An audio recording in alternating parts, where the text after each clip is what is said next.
আপনারা ফিট করে দিয়ে সরে যান। আসসালামু আলাইকুম। আলহামদুলিল্লাহি রব্বিল আলামিন ওয়াসসালাতু ওয়াসসালামু আলা রাসূলিহিল কারীম, আম্মা বাদ। ফাউজ বিল্লাহি মিনাশ শাইতানির রাজীম। বিসমিল্লাহির রহমানির রহিম। ইয়া আইয়ুহাল মুযাম্মিলু কুমিল লাইলা ইল্লা কলিলা নিসফাহু আও ইনকুস মিনহু কলিলা আও জিদ আলাইহি ওয়ারাত্তিলিল কুরআনা তারতিলা ওয়া ইলা মাদিয়ানাকা। ফাউজ বিল্লাহি মিনাশ শাইতানির রাজীম। বিসমিল্লাহির রহমানির রহিম। আরাআইতাল্লাযী ইউকাযযিবু বিদ্দীন ফাযালিকাল্লাযী ইয়াদুব্বুল ইয়াতীম ওয়া লা ইয়াহুদ্দু আলা তুআমিল মিসকিন ফাওয়াইলুল লিল মুসাল্লিন আল্লাযীনা হুম আন সালাতিহিম সাহুন আল্লাযীনা হুম ইউরাউনা ওয়া ইয়ামনাউনাল মাউন ইলা আখিরিল আয়াত। খায়রুকুম মান তাআল্লামাল কুরআন আল্লামাহু কামা ক্বালা আলাইহিস সালাতু ওয়াত তাসলিম।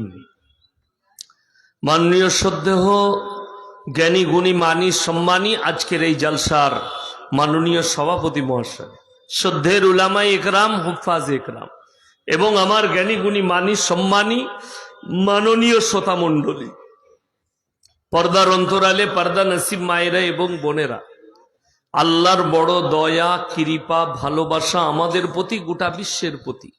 সবাই আল্লাহর শুকর আদায় করে হৃদয় থেকে বলি আলহামদুলিল্লাহ।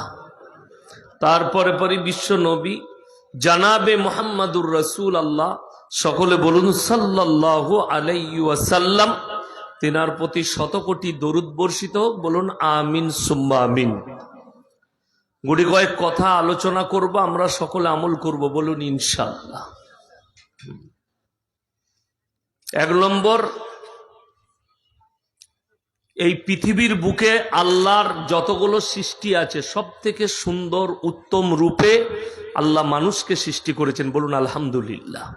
সব থেকে সুন্দর সৃষ্টি যা কিছু আছে কোরআনে আছে, সূরা কাহাফের প্রথম পৃষ্ঠায়, ইন্না জাআলনা মা আলাল আরদি যিনাতাল লাহা লিনাবলুয়াহুম আইয়ুকুম আহসানু আমালা।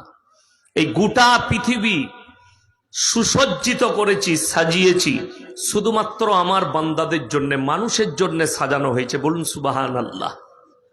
গোটা পৃথিবী, নদ নদী নালা, পাহাড় পর্বত, পশু পক্ষী যা কিছু দেখছেন সব আল্লাহ মানুষের জন্য সাজিয়েছে। মানুষের কাছ থেকে আল্লাহ একটা জিনিস চেয়েছেন, সেটা হচ্ছে ভালো আমল। এর বাংলা অর্থ হচ্ছে আমলের সৎ কর্ম, ভালো কর্ম আল্লাহ চেয়েছেন। ভালো কর্ম কি এইটা বুঝাবো আমি। ভালো কর্ম কি বায়ান আমি শুরু করিনি, আর এত তাড়াতাড়ি করব না। প্রথমে আল্লাহকে চিনাবো, সৃষ্টিকর্তাকে চিনাবো, তারপরে কথা বলবো। আপনাদের আমার দুঃখ হলো, আর আপনাদেরও লজ্জা পাওয়া দরকার, আমাদের থানার ওসি সাহেব, আমি জিজ্ঞেস করলাম ওনার বাড়ি মানিকচকে, উনি দুঃখের সঙ্গে বললেন বাইরে 2000 লোক ঘুরে বেড়াচ্ছে, ওই জন্যে আমাকে সবাই দাওয়াত দেয় না, ভালোবেসে কেউ কেউ দেয়, এনারা ভালোবাসেন, দাওয়াত দিয়েছে। ইসলামী শরীয়তে মেলা হারাম, যেখানে ছেলে মেয়ে এক কাছে হবে শরীয়ত সেটাকে সম্মতি দেয় না। দোকান বসতে পারে, গাদা দোকান বসুক, কিন্তু নারী পুরুষ এক কাছে হলেই হারাম। কোরআনে আছে সূরা ইউসুফের প্রথম পৃষ্ঠায়, ইন্নাশ শাইতানা লিল ইনসানি আদুব্বুম মুবিন। শয়তান হচ্ছে মানুষের প্রকাশ্য দুশমন, আর শয়তানের দুশমনি আলাদা। আমি একটা ঘটনা বলি আমার জীবনে, আজ থেকে 6-7 বছর আগে মুর্শিদাবাদ জেলায় একটা গ্রামে মাদ্রাসাওয়ালারা আমাকে দাওয়াত দিয়েছিল। আমি বললাম টাইম কটায়? বলে হুজুর 11টায় চাপো। আমি ঢুকলাম রাত 10টায়। যখন ঢুকছি মঞ্চে 5টা লোক বসে আছে, একজন বক্তা আস্তে আস্তে কথা বলছে, কোনো লোকজন নাই। কমপক্ষে 100টা মতো র্যাব, পুলিশ, থানার বড়বাবু সব দাঁড়িয়ে আছে। আমি গাড়ি নিয়ে গিয়ে পৌঁছালাম, বড়বাবু আমার কাছে এলেন। আপনি প্রধান বক্তা, বর্ধমান থেকে এসছেন? জি। বলে, স্যার সম্মানী লোক, আপনি 15 মিনিট কথা বলে দোয়া করে দেন। আমি বললাম আমি একটু পেশাব করব, চা খাবো, তারপরে স্টেজে যাব।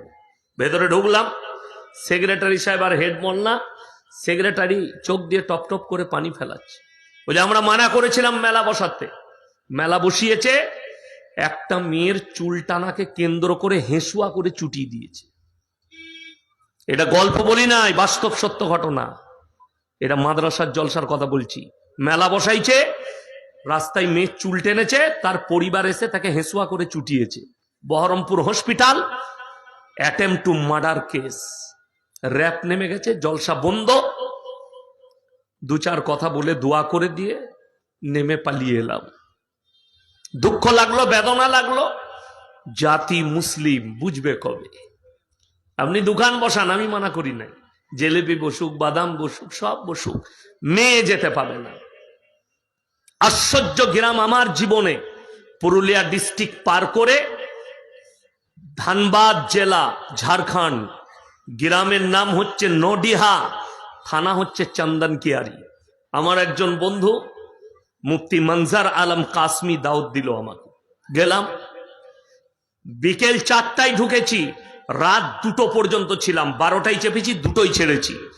প্যান্ডেল তো দূরের কথা, রাস্তায় একটা 10 বছরের বাচ্চা মেয়েকেও দেখতে পাইনি।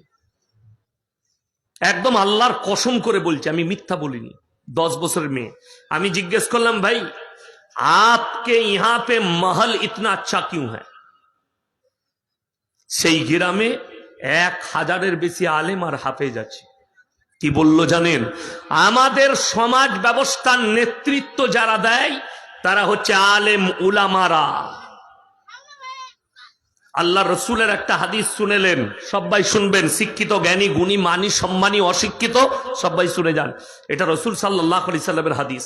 কিয়ামতের আলামতের মধ্যে মারাত্মক আলামত, অশিক্ষিত মূর্খরা সমাজের নেতৃত্ব দিবে আর শিক্ষিতরা চুপচাপ বসে দেখবে। এটা কিয়ামতের আলামতের মধ্যে একটা আলামত। আপনি ইয়াসিনকে নেতা সিলেক্ট করতে পারেননি, ইয়াসিনকে নেতৃত্ব দিতে পারলেন না। নেতৃত্ব কে দিবে? মাতাল, গাঁজাখোর, জিনাখোর, চোর, বাটপার, লোকের মেরে বড় লোক, লোকের মেরে লেয়, সে হচ্ছে সমাজের বিচারক, সে নেতৃত্ব দিবে। সমাজ কি করে পরিবর্তন হতে পারে? গায়ে লাগা কথা বললাম, আল্লাহর কসম এই হাদিসকে আপনি মিথ্যা বলতে পারবেন না। হাদিস সত্য, আপনি মানবেন না মানবেন সেটা আপনার ব্যক্তিগত ব্যাপার। আমি যেটা বলার সেটা বললাম। ওই জন্যে ছেলে মেয়ে, পর নারী আর পর পুরুষ যেখানে এক কাঁচা হবে, ইসলামী শরীয়তে আছে 3 নম্বর যে লোকটা হাজিরি দিবে তার নাম শয়তান। সে উস্কানি মারবে, যা পারবি কর। 100টা ছেলে 100টা মেয়ে একসাথে মেলায় ঘুরছে, শয়তান বললে ভিড় আছে চালিয়ে দে, মেরে দিলে কোমরে দিয়ে পালিয়ে গেল, এরকম করে ঠুকে দিয়ে পালিয়ে গেল। আর ওই জায়গায় যদি ঝামেলা লাগে তো মুর্শিদাবাদ, মালদা, নদিয়া মানেই তো হেঁসুয়া। মালদা জেলার ঘটনা বলছি, আজ থেকে 5-7 বছর আগে একটা আম পাড়াকে কেন্দ্র করে বাচ্চা ছেলেকে হেঁসুয়া করে চুটিয়েছে। এটা মালদা ডিস্ট্রিক্টের ঘটনা, আমি পেপারে পড়েছিলাম বর্তমান আনন্দবাজারে, আজ থেকে 5-6 বছর আগে। বুঝতে পেরেছেন? মুর্শিদাবাদে, থানার নাম বলবো না, একটা মুরগির ডিমকে কেন্দ্র করে 11টা মার্ডার হয়েছে। 11টা কেন বলুন তো? কোরআনের বুনিয়াদ আল্লাহ রেখেছেন পৃথিবীর বুকে এডুকেশন আর শিক্ষার দ্বারা। ইকরা বিসমি রাব্বিকাল্লাযী খালাক, হে নবী পড়ো শিক্ষার উপরে, এডুকেশনের উপরে। আর পৃথিবীতে আপনি সমীক্ষা করুন, যে জাতির কাছে শিক্ষা নেই সেই জাতি ধ্বংস হয়ে গেছে, সেই জাতি ধ্বংস হয়ে গেছে। একটা একটা করে বলবো, গায়ে লিবেন না, দিলেতে গেঁথেলেন। দিলের কান দিয়ে শুনলে পরিবর্তন আসবে। আর আপনি যদি বলেন এই কান দিয়ে শুনবো, এইদিকে ঢুকবে এইদিকে বেরিয়ে যাবে, কাল সকালে যা কে তাই। কিন্তু কথাগুলো দিলে লিবেন, আপনার মঙ্গল হবে পরকালে, তা না হলে কিচ্ছু নয়। রাগ করবেন না। 100টা জলসার মধ্যে পশ্চিম বাংলায় যদি 100টা জলসা হয়, 95টা জলসার জলসা কমিটি বেনামাজি, নামাজি পড়ে না। রাগ করবেন না, হয়তো আপনাদের জলসা কমিটি সবাই মানা করে, এটা বলবেন, আমি ওইটাই বেশি করে বলবো। কেন? তুমি যখন ওইটা মানা করছো তার মানে ওই পাপটা তুমি করো। কথাটা বুঝতে পেরেছেন না পারেননি? কেউ যদি বলে মদ নিয়ে বলবেন না, তার মানে সে হারামখোর, মদ খায়। আমার বর্ধমানে একজন লোক আমাকে ফোন করে বলছে, হুজুর হারামখোর শব্দটা বলেন না, খারাপ লাগে। আমি মানুষ যে সুদ খায় তাকে কি বলবো, তুই আমাকে শিখিয়ে দে। আল্লাহর ওলি বলবো না পারেজগার বলবো না মুত্তাকি বলবো, তুই শিখিয়ে দে আমাকে কি বলবো। আপনারা কথা বলেন, যে লোকটা মদ খায় তাকে কি বলবো, ইমানদার না হারামখোর বলবো?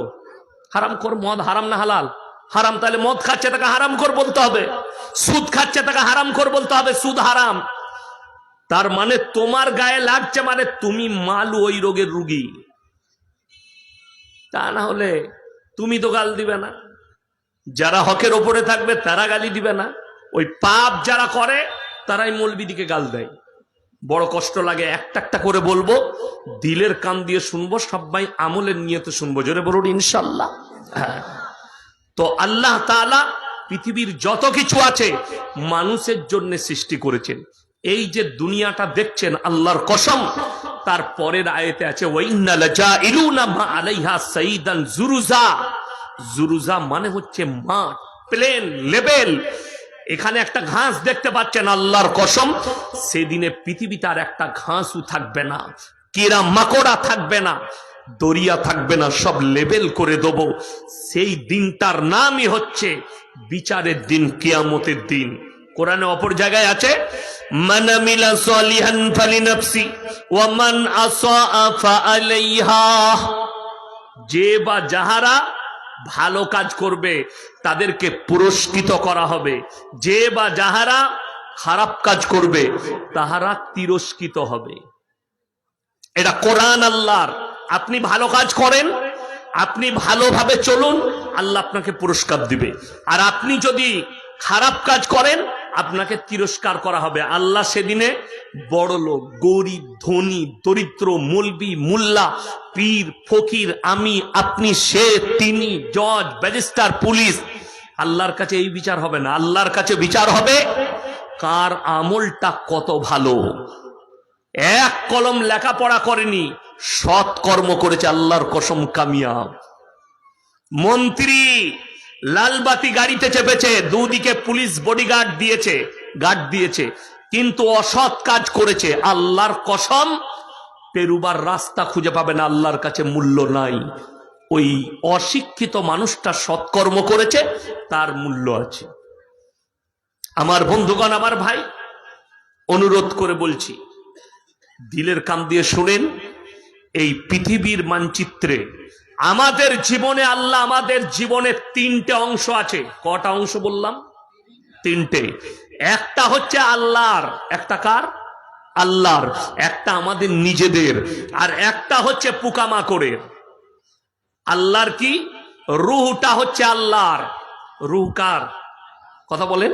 আল্লাহর। রুহটা আল্লাহর কবজায় আছে। মালদা ডিস্ট্রিক্টে যতগুলো ডাক্তার আছে সব এক কাছে করুন। কলকাতায় যদি চলে যান, পায়ের নখ থেকে মাথা পর্যন্ত এমন মানের অনাময় হাতের স্পেশালিস্ট। বর্ধমানে আপনার আর একটা খুলেছে আহাদ, হার্টের স্পেশালিস্ট। তারা রোজ রুগী ফাড়ছে। একবার খালি জিজ্ঞেস করুন, স্যার আপনি এত রুগী ফাড়ছেন, পেট ফাড়ছেন, বুক ফাড়ছেন, পিঠ ফাড়ছেন, ব্রেন ফাড়ছেন, আল্লাহ মানুষের মধ্যে জানটা কোথায় রেখেছে? আজ পর্যন্ত কোনো ডাক্তার বলতে পেরেছে? পারেনি। আর কিয়ামতের সকাল পর্যন্ত পারবে না। চলুন, আমার নবী আল্লাহকে বললেন, ওয়ায়াসালুনাকা আনির রূহ। ওগো আল্লাহ, রূহটা কি, জানটা কি? যে জান সেটা কি? আমার আল্লাহ উত্তর দিলেন নবীজিকে, কুলির রূহ মিন আমরি। রূহ হচ্ছে আমার আল্লাহর হুকুম। আল্লাহ কোরআনে অপর জায়গায় কসম খেয়েছেন, ওয়ান্নাজিয়াতি গরকা। আমি কসম খাচ্ছি ওই ফেরেশতার, গরকা মানে হচ্ছে ডুব মারা। পানিতে বাচ্চারা ডুব মারে না ঝাঁপ দিয়ে? তলায় চলে যায় আবার উপরে আসে।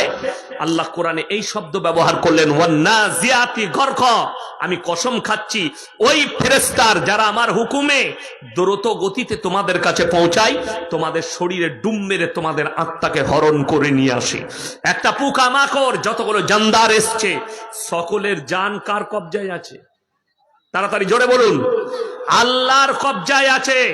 পৃথিবীর মানুষের কোনো ক্ষমতা নেই। কোরআনে অপর জায়গায় আছে, যে নিজেকে যতই শক্তিশালী বলুক, কোরআন বলছে ইন্নাল ইনসানা খুলিকা হালুয়া। আমি মানুষকে অসহায় আর দুর্বল সৃষ্টি করেছি। একটা মানুষও সবল নয়। সবল মানে বুঝেন? কেউ কারুর কাছে অনেক পাওয়ার। এখন বর্তমানে সব থেকে সুরক্ষায় যিনি থাকেন তিনি হচ্ছেন আমেরিকার প্রেসিডেন্ট ডোনাল্ড ট্রাম্প। তার যে গাড়িটা আছে আমেরিকার প্রেসিডেন্টের, মিসাইল লাগবে না, গোলা বারুদ কাজ করবে না, গুলি কাজ করবে না। ড্রাইভার বসে 3 ঘন্টা যুদ্ধ করতে পারবে গাড়ির ভেতর থেকে, এত অস্ত্র লেস আছে গাড়িটা। 100-200 নয়, 800 থেকে 1000 কোটি টাকা দাম গাড়িটা। 1000 কোটি টাকার বেশি দাম যে গাড়িটা তৈরি করা হয়েছে অনলি ফর আমেরিকার প্রেসিডেন্টের জন্য। যে দেশে যায় আগে প্লেনে তার গাড়ি পৌঁছে যায়, সেখানে অন্য কারোর গাড়িতে চাপবে না। এত দামি গাড়ি সেটা। ইমানদারির সঙ্গে বলুন, এত সুরক্ষায় থাকে। আমেরিকার প্রেসিডেন্ট যদি গাড়ির ভেতরে থাকে আর মালাকুল মউত আসে, বাঁচাতে পারবে? জোরে বলুন না সুবহানাল্লাহ। তাইলে পৃথিবীর মানুষ যার কাছে যত শক্তি থাক, আমার আল্লাহর কাছে দুর্বল। মৃত্যু তোমাকে গ্রাস করবেই, তুমি যেখানেই থাকো। তোমার সময় হলে পৃথিবীর কেউ বাঁচাতে পারবে না। আর আল্লাহ যদি তোমাকে রেখে দেয়, পৃথিবীর কেউ তোমাকে। কি হয়েছে? কি হয়েছে? কার সঙ্গে ঝগড়া হচ্ছে বল? কি হয়েছে? ঝামেলা করলে বাইরে যাও, পুলিশ বসে আছে, বলে দেবো, তুলে নিয়ে যাবে। গন্ডগোল করো না, ডিস্টার্ব হবে, এখানে কথা বলবে না, বাইরে যাও। আমার বন্ধুগণ, আমার ভাই, অনুরোধ করে বলছি, পৃথিবীর সমস্ত শক্তি কার হাতে? সকলে জোরে বলুন, আল্লাহর হাতে। এই দুনিয়া বিনাশ হবে, দুনিয়া শেষ হবে। তাইলে যে জিনিস শেষ হয়ে যায় তার কোনো কৃতিত্ব নাই। মানুষ মারা যাবে, তার মানে মানুষের অহংকারের জায়গা কোনো কিচ্ছু নাই। কোরআন খুলুন। আচ্ছা আপনি বলুন, আমি আজকে বক্তব্য দিচ্ছি, আমার পরিবার আমার জন্মানোর আগে জানতো আমার সন্তান বক্তা হবে? কথা বলেন। যিনি বড়বাবু বসে আছেন, উনার পরিবার উনার জন্মানোর আগে জানতো যে আমার একটা সন্তান হবে, সে বড়বাবু হবে থানার? জানতো না। যারা ডাক্তার আছে তার বাপ জানতো না আমার পরিবার একটা ছেলে হবে, ডাক্তার হবে, মাস্টার হবে, প্রফেসর হবে। কোরআন আগে বলে দিয়েছে 1400 বছর আগে। জোরে বলুন সুবহানাল্লাহ। হালাতা আলাল ইনসানি হিনুম মিনাদ দাহরি লাম ইয়াকুন শাইয়াম মাযকুরা। 29 পারা সূরা দাহারের একবারই প্রথম আয়াত। হে আমার নবী, তোমাদিকে দুনিয়াতে পাঠাবার পূর্বে তোমার সমাজে, তোমার পরিবারে তোমার কোনো কালচার ছিল না। আমি আল্লাহ পাঠিয়েছি, আমি আল্লাহ তোমাদিকে যোগ্যতা দিয়েছি। জোরে বলুন সুবহানাল্লাহ। সবকিছু আল্লাহর হাতে। ইয়াসিনকে এখন ভালো মানুষ দেখছেন, ব্রেনটা ক্যারেক হয়ে গেলে আপনারা পাগল বলে ডাকবেন। তাহলে যে ব্রেনটা পরিচালনা করছে, অবাক হবেন শুনে, 1 মাস আগে বলিউডের একজন আর্টিস্ট, তার নাম হচ্ছে জাভেদ আখতার, মুসলিমদের ছেলে কিন্তু নাস্তিক, ধর্ম মানে না। সে ডিবেটে বসলো কলকাতার একজন মসজিদের ইমাম সামাইল নদভী, মুফতি সামাইল নদভীর সাথে। তো অনেকজন মনে করে মৌলবীদের কোনো যোগ্যতা নাই, এরা ইংরেজি জানে না, কিছুই জানে না, এরা স্কুলে লেখাপড়া করেনি, এরা খালি আরবি নিয়ে পড়ে আছে। গোটা পৃথিবী দেখেছে ডিবেট। এমন একটা ইংরেজি ওয়ার্ড বলেছে, जावेद अख्तर बोलचे मुफ्ती साहब माफ कीजिएगा, आप इतने डिफिकल्ट अंग्रेजी बोले हमें समझ में नहीं आया, थोड़ा आसान भाषा में आप सवाल करेंगे। जे इंग्रेजी बुझते पारे ना से आल्लाह के की करे चिनबे, से की करे सृष्टिकर्ता चिनबे। गोटा पृथिवी ताकिए देखेছে এই 1 ঘন্টার ডিবেটে। আমরা বলিনি, ভারতের রিপোর্টাররা বলছে 24 ঘন্টার ভেতরে পৃথিবী জুড়ে 20,000 লোক ইসলাম কবুল করে নিয়েছে। জোরে বলুন সুবহানাল্লাহ। সেখানে ভাষা খারাপ নয়, কোনো কিচ্ছু নেই। ওই জন্যে আপনি যদি ইসলামটা সত্যিকারই দেখেন এবং মেপে চলেন, মেনে চলেন, আপনার দ্বারা কেউ ক্ষতিগ্রস্ত হবে না, আপনার দ্বারা কেউ বিপদে পড়বে না। আমি গত সপ্তাহে আসামে ছিলাম, গুয়াহাটিতে। তো সেখানে এনডিএ সরকার আছে, আমাকে তাদের সভাপতি দেখা করলো কামরায়, বলে হুজুর আপনার বক্তব্য খুব কড়া, আপনি কেউ কি ছাড়েন না? আপনি তো জানেন আমরা কোথায় বাস করছি। এমন চিন্তা নাই, আমার 2.5 লাখ বক্তব্য ছুটছে ফেসবুক আর ইউটিউব আর টুইটারে। গোটা ভারত নয়, ভারত, বাংলাদেশ, পাকিস্তান, দেশ বিদেশের লোক আমাকে ফলো করে। একটা যদি বক্তব্য বার করতে পারো যে আমি কারুর দেবদেবীকে গালি দিয়েছি, কারুর ধর্মকে গালি দিয়েছি, আমি আর সমাজের বুকে জীবনে কথা রাখবো না। অপরন্তু আমি বলি, কোরআনে আছে তোমরা কারুর ধর্মকে গালি দিও না, কারুর দেবদেবীকে গালি দিও না। অজ্ঞাত অবস্থায় সে তোমার আল্লাহকে গালি দিয়ে বসবে, অজ্ঞাত অবস্থায়। এই যে একটা মূর্খ না অশিক্ষিত আছে, বাউল বুষ্টম, কি নাম, অসীম সরকার না কি নাম, কোরআনের বিরুদ্ধে যে 25 জন না 27 জন শয়তান মিলে কোরআনটা লিখেছে, তার 14 পুরুষ বাপের হিম্মত নাই আমাদের সাথে বসি। যে কোনো জায়গা, যে কোনো থানায় ঠিক করো, থানার ওসি থাকবে, আইসি থাকবে, আমাদের সাথে বসবে, ও খালি প্রমাণ করে দিবে। বড় কষ্ট লাগে। অসীম সরকার এটা বলেছে বলে হিন্দু দেবদেবীটাকে আপনি গালি দিবেন? ইসলাম স্বীকৃতি দেয় না। অসীম সরকার কোরআনকে গালি দিয়েছে বলে তার ধর্মকে আপনি গালি দিবেন? ইসলাম স্বীকৃতি দেয় না, গালি দিতে পারবেন না।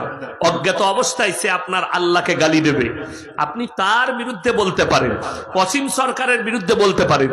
আর এগুলো হচ্ছে গোবরখোর, মুতখোর। আমার কাছে এদের কোনো যোগ্যতা নাই। আমার কাছে যিনারা মহাপুরুষ, কবিগুরু রবীন্দ্রনাথ ঠাকুর, ঈশ্বরচন্দ্র বিদ্যাসাগর, বঙ্কিমচন্দ্র চট্টোপাধ্যায়, শরৎচন্দ্র চট্টোপাধ্যায়, রাজা রামমোহন রায়, স্বামী বিবেকানন্দ, আমি যিনাদের নাম করলাম, এদের ছবিগুলো স্কুলের হেডমাস্টারের মাথার উপরে, এদের ছবিগুলো থানার ওসির মাথার উপরে টাঙানো থাকে, এদের ছবিগুলো প্রফেসরের মাথার উপরে টাঙানো থাকে। আমেরিকার শিকাগো শহরে দাঁড়িয়ে স্বামী বিবেকানন্দ বলল, আমার চোখে পৃথিবীতে যদি কেউ মহামানব থাকেন তিনি হচ্ছেন হযরত মুহাম্মদ মুস্তাফা। সকলে জোরে বলুন সাল্লাল্লাহু আলাইহি সাল্লাম। এরপরে আপনি এই গোবরখোর আর মুতখোরের কথা শুনছেন, স্বামী বিবেকানন্দের থেকে আর দামি লোক হতে পারে না। ওদিকে আমি গুনতিতে রাখি না, এগুলো গুনতির বাইরে। আপনাকে এইটার মাধ্যম দিয়ে আপনি কোন হিন্দু দেবদেবীটাকে গালি দিবেন, এটা ইসলাম স্বীকৃতি দেয় না, আমার আল্লাহ নিষেধ করেছেন। শুধু তাই নয়, অবাক হবেন, কোরআনে আছে আমার এই বক্তব্য কোন হিন্দু ভাই, দলিত ভাই, আদিবাসী ভাই কারুর কানে পৌঁছালে আপনি ইসলামের মেসেজটা শুনে যান। কোরআনে আছে যদি কোন মানুষ, এখানে আল্লাহ ধর্মের কথা বলেননি, কোন মানুষ যদি কোন মানুষকে অন্যায়ভাবে হত্যা করে সে যেন গোটা মানব জাতিকে হত্যা করলো। কোরআনে আছে কোন মানুষ যদি কোন মানুষের উপকার করে সে গোটা মানব জাতির উপকার করলো। আল্লাহ রসুলের হাদিসে চলুন, এটা কোরআনের কথা বললাম। নবীজি বললেন তোমরা মুমিনই হতে পারবে না অতক্ষণ পর্যন্ত যতক্ষণ পর্যন্ত তোমার কাছ থেকে তোমার প্রতিবেশী সুরক্ষিত নয়, তোমার হাতের দ্বারা, ব্যবহারের দ্বারা, আখলাকের দ্বারা, চরিত্রের দ্বারা সে তাকে সুরক্ষা পেতে হবে। আল্লাহ রসুল সাল্লাল্লাহু আলাইহি সাল্লাম বললেন তোমরা দেখো না তোমার বাড়ির পাশে কে বসবাস করছে, সে দলিত হোক, আদিবাসী হোক, হিন্দু হোক, খ্রিস্টান হোক, ক্ষুধার্ত হলে খাবার দাও, বস্ত্রহীন হলে বস্ত্র দাও, বিপদে পড়লে তার পাশে দাঁড়াও। ইসলাম ধর্ম দেখতে মানা করেছে, মানুষ দেখতে বলেছে। যে নবীজি বলেছেন তোমরা দেখো না কোন জাতের, বিপদে পড়লে পাশে দাঁড়াও, ক্ষুধার্ত হলে খাবার দাও, বস্ত্রহীন হলে বস্ত্র দাও, বিপদে পড়লে পাশে দাঁড়াও। আপনারা ইতিহাস শুনেলেন ইসলামের, আল্লাহ নবী সাল্লাল্লাহু আলাইহি সাল্লাম জিহাদ করেছেন, যুদ্ধ করেছেন না করেননি? তাড়াতাড়ি বলুন, ইতিহাসটা শুনে যান। একটা যুদ্ধ নবীজির তরফ থেকে ঘোষণা হয়নি, নবীজি নিজের কাছ থেকে একটা যুদ্ধ ঘোষণা করেননি। বেঈমান কাফেররা যুদ্ধ ঘোষণা করেছে, নবীজিকে অ্যাকসেপ্ট করতে হয়েছে। আচ্ছা বলুন তো, যদি বলা হয় আমি ইয়াসিন, আমি কারোর কথা বলবো না, আমি বললাম আপনার এই দেওনাপুরের মসজিদটা আমি লোক লিগিয়ে ভাঙবো, আপনারা ছেড়ে দিবেন না রক্ষা করবেন? রক্ষা করবেন। তো নবীজি সাল্লাল্লাহু আলাইহি সাল্লামকে বাধ্য করেছে বেঈমান কাফেররা যুদ্ধ করার জন্য। ইতিহাস শুনে যান যারা জানেন না, আল্লাহ রাসূল সাল্লাল্লাহু আলাইহি সাল্লামের কাছে তলোয়ার ছিল। নবীজির জীবন দশায় মানুষ তো দূরের কথা, একটা প্রাণী পর্যন্ত নবীজির তলোয়ারের দ্বারা ক্ষত বিক্ষত হয়নি। জোরে বলুন সুবহানাল্লাহ। নবীজি যুদ্ধের ময়দানে খালি আত্মরক্ষা করেছেন তলোয়ার আর ঢালের দ্বারা, কারুর ওপরে তলোয়ার চালায়নি নবীজি। জোরে বলুন সুবহানাল্লাহ। এটাই ছিল রাসূলের আদর্শ। আর আপনি কি আদর্শ পেলেন, কি নিলেন? আপনার কাছ থেকে আপনার নিজের ভাই সুরক্ষিত নয়, আপনার পাশ থেকে আপনার মায়ের পেটের ভাই সুরক্ষিত নয়, আর আপনি বলছেন আমি মুমিন, আপনি বলছেন আমি মুসলমান। ইমানদারির সঙ্গে হাত তুলে বলুন তো, আমরা সবাই আল্লাহকে বিশ্বাস করব ইনশাআল্লাহ? হাত তুলেন তাড়াতাড়ি, জোরে বলুন ইনশাআল্লাহ। বিশ্বাস করবেন তো? ইনশাআল্লাহ। যদি আল্লাহকে বিশ্বাস করেন, আল্লাহর সব হুকুম মানতে হবে না হবে না? কথা বলেন। আল্লাহর সব হুকুম মানতে হবে। যদি আপনি এটা বুঝেন যে আল্লাহর সব হুকুম মানতে হবে, আল্লাহ যেগুলো নিষেধ করেছেন করা যাবে না, আল্লাহ যেগুলো আদেশ করেছেন সেগুলো করা যাবে। আমি আমার কথাই বলছি, আমি এই জালসা করে গাড়ি ছাড়বো, আমার বাড়ি পৌঁছাতে ফজর হয়ে যাবে। বর্ধমান টাউনে একটা দোকান আছে, বাপিদা নাম, বাপিদা। আমার আব্বাজির ভাই বলতো বাপিদা, অমুসলিম, চায়ের দোকান, দেশি মুরগির ডিম সিদ্ধ, মালাই টোস, আচ্ছা আমি তার কাছে খাই আর বাড়ি যাই। একদিন আমি ধুলিয়ান থেকে জলসা করে বাড়ি যাচ্ছি, রাত 3টে বেজে গেছে, তার কাছে গাড়ি দাঁড় করালাম। চেয়ার দেয় আমাকে, ভালোবাসে, আমাকে আলাদা চোখে দেখে। তো আমি বসেছি, গিয়ে দেখছি একটা 13 বৎসরের বাচ্চা মেয়ে বসে আছে ব্যাগপত্র নিয়ে।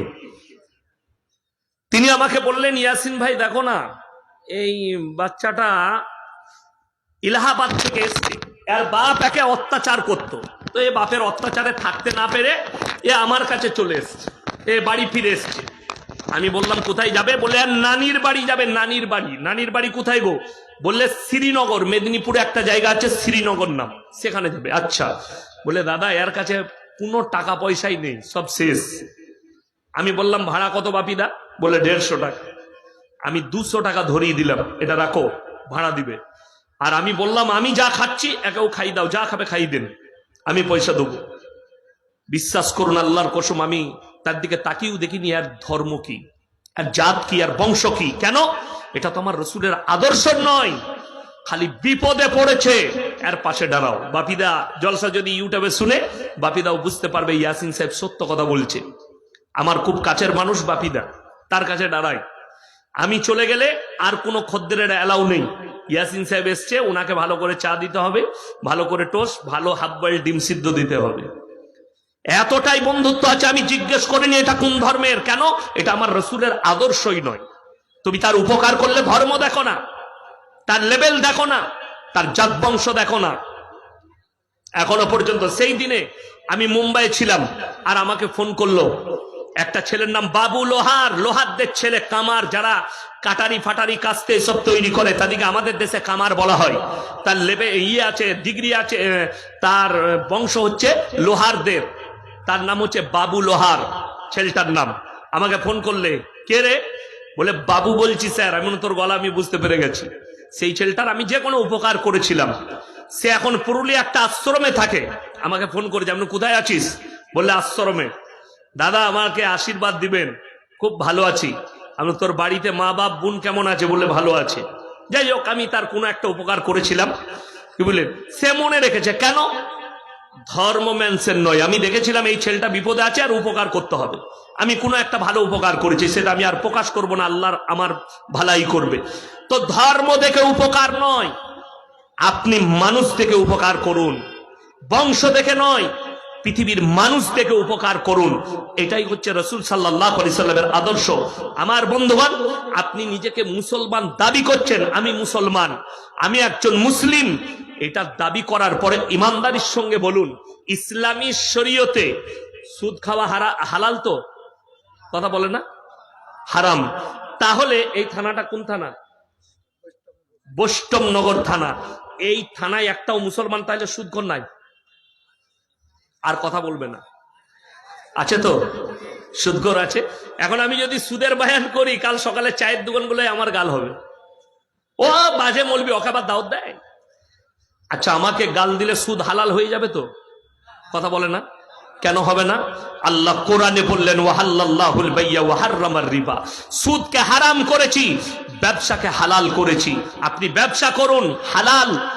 বড় কষ্ট লাগে জানেন, মুসলমান বড় বাবু বসে আছেন, তারপরে বলতে বাধ্য হচ্ছি, দিনাজপুর, মালদা, মুর্শিদাবাদ, নদিয়া, এই জেলগুলোয় মুসলিমদের যুবকরা ঢুকে আছে। এর জন্য না প্রশাসন দায়ী, এর জন্য না সরকার দায়ী। কেন? গাঁজা পাচার, আফিং পাচার, হিরোইন পাচার, মদ পাচার। কারা ঢুকে আছে? মুসলিমদের যুবকরা বেশিরভাগ।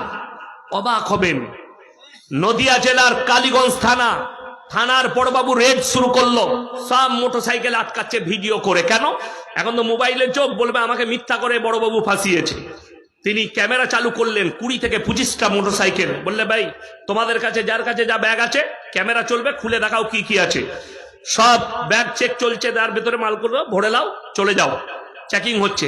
দুটো মুসলিমদের যুবক, নতুন বাইক, তারা যখন ব্যাগটা খুললো, ব্যাগের ভেতর থেকে 2 কিলো 200 গ্রাম হিরোইন বের হলো। তাদেরকে জিজ্ঞেস করলো কোথায় পেলে? সে বলছে আমি লোকটাকে চিনি না, আমাকে দিয়েছে, সে খালি 20 কিলোমিটার আদান প্রদান করবে। শুনলাম নাকি মোবাইলে দেখছিলাম 5 লাখ না 7 লাখ টাকা পাবে, তাকে দেবে। কাকে দিতে বলেছে? বলে তাকেও আমি চিনি না, সে আমার লোকেশন ধরে মালটা নিয়ে নিবে। ভেবে দেখুন, এই দুটো ছেলে জেলের কুঠরিতে চলে গেল। এই হিরোইন ইসলামী শরীয়তে হারাম, এটার ব্যবসা করাও হারাম। গাঁজা ইসলামে হারাম, গাঁজার ব্যবসা করা হারাম। মদ হারাম, মদের ব্যবসা করা হারাম। অথচ মুসলমান আজকে এই ব্যবসাগুলো করছে। ঠিক বললাম না ভুল বললাম? আপনাকে আমি বৈষ্ণবনগর থানায় দেখিয়ে দেবো, মুসলমান ছেলে মদ বিক্রি করছে, মদ পানও করছে। আমরা তো মৌলবি মানুষ, আমাদেরকে লোকে মূর্খ ভাবে। চায়ের দোকান চালাই চাচা, চায়ের দোকান, বাম্পার চা। আমরা হুজুররাও গিয়ে খাই মাঝে মাঝে চা। এরপর সাধারণ লোক এসে বলছে চাচা একটা চা দাও, আর একটা ওটা দিবে। শালা একটা ওটাটা কি করে বুঝবো আমরা? কথাটা বুঝতে পারেননি? অনেক গবেষণা করলাম, এই একটা ওটাটা খোঁজ লাগাতে হবে ওই মালটা কি। তারপরে খোঁজ লাগিয়ে দেখলাম গাঁজার পুড়িয়া। হারামখোর চা বেচছে আর ভেতরে ভেতরে গাঁজার পুড়িয়া বেচছে। কথাটা বুঝতে পারেননি? কিন্তু পুলিশও খুঁজে পাবে না। কেন? চাচা মুখে দাঁড়িয়ে রেখেছে, নামাজও পড়ে ফার্স্ট কাতারে, আর ভেতরে ভেতরে গাঁজা পুড়িয়া বেচছে। বড় বাবুর ক্ষমতা হবে ওই নামাজি লোকটাকে ধরবো? ধরতে পারবে না, যতক্ষণ পর্যন্ত হাতে নাতে না ধরা পড়বে। বড় কষ্ট লাগে, দুঃখ লাগে। আপনি হালাল মনে করেছেন, আপনি হালাল মনে করে ব্যবসাটা চালাচ্ছেন। এই লটারির টিকিট হারাম না হালাল? কথা বলেন। হারাম। যদি হারাম হয় সুজাপুর বাজারে চলুন, কালিয়াচকে চলুন, বৈষ্ণবনগর বাজারে চলুন, যেখানে যাবেন আমি দেখিয়ে দেবো মুসলমান ছেলে লটারি বিক্রি করছে, লটারি কাটছে। ঠিক বললাম না ভুল বললাম? রাসূলের হাদিস শুনেলেন, এটা ভয়ঙ্কর হাদিস। আল্লাহ নবী বললেন কিয়ামতের পূর্বে এক শ্রেণীর আমার উম্মত রাতের বেলায় ঘুমাবে, সকাল বেলায় যখন উঠবে তাদের চেহারাটা হয় শুয়োরের মতো হবে, না হলে বাঁদরের মতো। সাহাবীরা বলেন ইয়া রাসূলুল্লাহ, তারা কেমন পাপ করবেন? নবীজি বললেন আমার ওই উম্মতরা হারাম জিনিসগুলোকে হালাল করে নিবে, অবৈধগুলোকে বৈধ করে নিবে। তখন তারা যখন ঘুমিয়ে উঠবে তাদের চেহারাটা হয় শুয়োরের মতো হবে, তা না হয় বাঁদরের মতো হবে। এটা রাসূল সাল্লাল্লাহু আলাইহি সাল্লামের হাদিস। আজকে বড় কষ্ট লাগে, একটা মুসলমান আরামসে সুদের ব্যবসা করছে। যে সুদ খেলো হারাম জানার পরে এই লোক আল্লাহর সঙ্গে যুদ্ধ ঘোষণা করে দিল। নবীজি সাল্লাল্লাহু আলাইহি সাল্লামের হাদিস, কোন ব্যক্তি যদি একবার সুদ খায় সে আপন মায়ের সঙ্গে 36 বার জিনা করার সমান পাপ করলো। জোরে বলুন নাউজুবিল্লাহ। এত জলসা, জলসা হচ্ছে না হয়নি? শুনেলেন? এত জলসা, এত মাদ্রাসা, এত মসজিদ, এত মেহনত। আমার বাড়ির কাছে 2 কোটি লোক ইজতেমায় হাজির হয়েছিল দুয়াতে। দোয়া করব কবুল হয়ে যাবে, চলে গেছে, সবাই গেছে দুয়াতে। জলসায় অনেকজন আসে, কিন্তু এরা পাপ ছাড়তে পারছে না কেন? পরিবর্তন কি আছে? কিছুই নেই। দুটো কারণে। আমাদের সমাজের লোক জানে যা করবি কর, দুটো কাজ করলেই জান্নাত। একটা হচ্ছে জলসা হয় মাদ্রাসা মসজিদের, আজকে তো এটা তবলিগি জলসা, তাই না? একটা জলসা হয়, আদায়ের জলসা হয় মসজিদের মাদ্রাসার, হয় না? এখন আদায়কারী বক্তারা আসে, আমি হচ্ছে সুরফুর জানি না, আদায়কারী বক্তারা বেশ ভালো করে আদায় করে, লোককে ভালো করে শোনায়। এখন আমি আপনাদেরকে চিনি না, সবাই আমার মুমিন ভাই। এখানে একজন এসে আমি বললাম, বাবা আল্লাহর রাস্তায় কে টাকা দিবে বলো? একজন ছুটে এসে সুদখোর 2000 টাকা আমার হাতে দিল। আর বক্তার জেকে যা দুয়া, আহারে বান্দারে কোথায় বসেছিল আর ছিল কি না ছিল, ছুটে এসে 2000 দিল, দিয়ে তাকে জান্নাতে ভরে দিল। সুদখোর দেখছে আল্লাহ এর থেকে ভালো জান্নাত তো আর কোথাও নাই, এই মৌলবীগুলোই ভালো যে আমাকে জান্নাতে দিয়ে দিচ্ছে। এরকম 5টা জলসায় গেলেই তো 5টা জান্নাত, সে আর সুদ ছাড়ে? আমাদের দেশে দেখি দেবো আপনাকে, লটারির টিকিট বেচছে, কিন্তু হারামখোর জুম্মার দিনে আতর লাগিয়ে ফাঁস কাতারে বসে পড়বে। আর ইমামের খুতবা চলছে, ইমাম সাহেব বয়ান করছে হারাম খেলে দোয়া কবুল হবে না, আর সে তখন বলছে একদম ঠিক ঠিক ঠিক। তুই তো হারাম খাস, ঠিক কি করে বলছিস? আর ইমাম সাহেব মনে করছে আমার সামনে এই লোকটাই সব থেকে গায়ের অলি, কিন্তু ও যে গলির মাল এটা ইমাম সাহেব বুঝতে পারে না। বড় কষ্ট লাগে। লটারির টিকিট, বাপ নাম রেখেছে আতর আলী, আর শরীরে গুয়ের গন্ধ, খায় হারাম, মুখেতে ফুটানি আলাদা। আমাদের সমাজে 100টার মধ্যে 95টা মুসলমান বেনামাজি। ঠিক বললাম না ভুল বললাম? নামাজি পড়ে না। 3টে কোয়ালিটি আছে নামাজির, একটা 5 ওয়াক্তের, একটা জুম্মার, আর একটা ঈদ বাকরা ঈদের। 3টে কোয়ালিটি। ঈদের দিনে লাপাই কারা বেশি? ওই ঈদের নামাজি গুলো। 5 ওয়াক্তের নামাজিরা লাপাবে না। আমি এক জায়গায় ঈদের নামাজ পড়ায় 20,000 লোক নামাজ পড়ে। একজন এসে আমাকে কি বলছে জানেন? বেদাতি লোক এসে বলছে, হুজুর নিয়তটা বলে। আমি নিয়ত নিয়ে কি করবি বে? দরুদ শরীফ জানে না, আত্তাহিয়াতু জানে না, দোয়া মাসুরা জানে না, রুকু সিজদা তাসবিহ জানে না, দোয়াটা নিয়ত নিয়ে ধুয়ে খাবি? কিছুই জানে না। মানে তুই খালি মাথা ঠোকার ঘর চল যা, তুই তো আর দেখা করবি না, আবার আগামী বছরে ঈদে আসবি। আর ঈদের দিনে বাবারে, যারা নামাজি লয় আর কি, শুধুমাত্র ঈদের নামাজি, গলায় একটা লাল রঙের তোয়ালি, আর নতুন জামা, আর ফ্যান্টুসিয়া আতর, আর হাতেতে রুমাল। কিন্তু জানেন, তোয়ালিটা শ্বশুরের, জামাটা শ্বশুরের, গেঞ্জিটা শ্বশুরের, লুঙ্গিটা শ্বশুরের, জুতোটা শ্বশুরের। বলে তোর কি? বলে ন্যাংটো লোকটা খালি আমি, বাকি আর কিচ্ছু নাই, সব শ্বশুরের। দিয়ে বলছে জান্নাতে যাব। আরে 1 সপ্তাহ আগে থেকে বউকে বলে, ফোন করলি কেন গো, ঈদিটা পাঠাবে না, ফোন কর। জামা কাপড় এখন এলো না, ও 3 দিন আগে থেকে ঝামেলা শুরু, 1 সপ্তাহ আগে থেকে ঈদিটা পাঠাতে বল। বড় কষ্ট লাগে আমার মা বোন, আমার ভাই, খুব সাবধান। আপনাদেরকে অনুরোধ করে বলছি। কি হলো, কি হয়েছে বলো? কিছু ঝামেলা হয়েছে? কাজ হচ্ছে না? ও না হোক গো, বাদ দাও। আমার বন্ধুগণ, আমার ভাই, অনুরোধ করে বলছি, আল্লাহকে সবাই ভয় খাবো, জোরে বলুন ইনশাআল্লাহ। আল্লাহ রসুলের হাদিস, যার নামাজ নেই তার মধ্যে ইসলাম নেই, এটা লিখে নিয়ে যান। নামাজ নেই তার মধ্যে ইসলাম নেই। আর একটা দল আছে ডেঞ্জার, নামাজ তো পড়েই না, চায়ের দোকানে নামাজি, ইমাম সাহেব ফজরের পরে চায়ের দোকানে গিয়ে বসেছে মুসল্লি দিকে নিয়ে, আর ও বেনামাজি হয়েছে। বলছে, কই ভাই একটা চা দে তো। ইমাম সাহেব বলছে, ভাই তুমি ফজরে উঠছো সকালে, নামাজটা পড়ো না কেন? ও আর নামাজ পড়ে করবো কি? নামাজ পড়ি না, কিন্তু তোমাদের থেকে আমার ইমানটা অনেক ভালো আছে। এরকম মাল আছে না নাই? এক গাদা মাল আছে, নামাজ পড়ে না কিন্তু গর্ব করে বলছে ইমানটা আমার ঠিক আছে, তোমাদের থেকে আমার ইমান ভালো।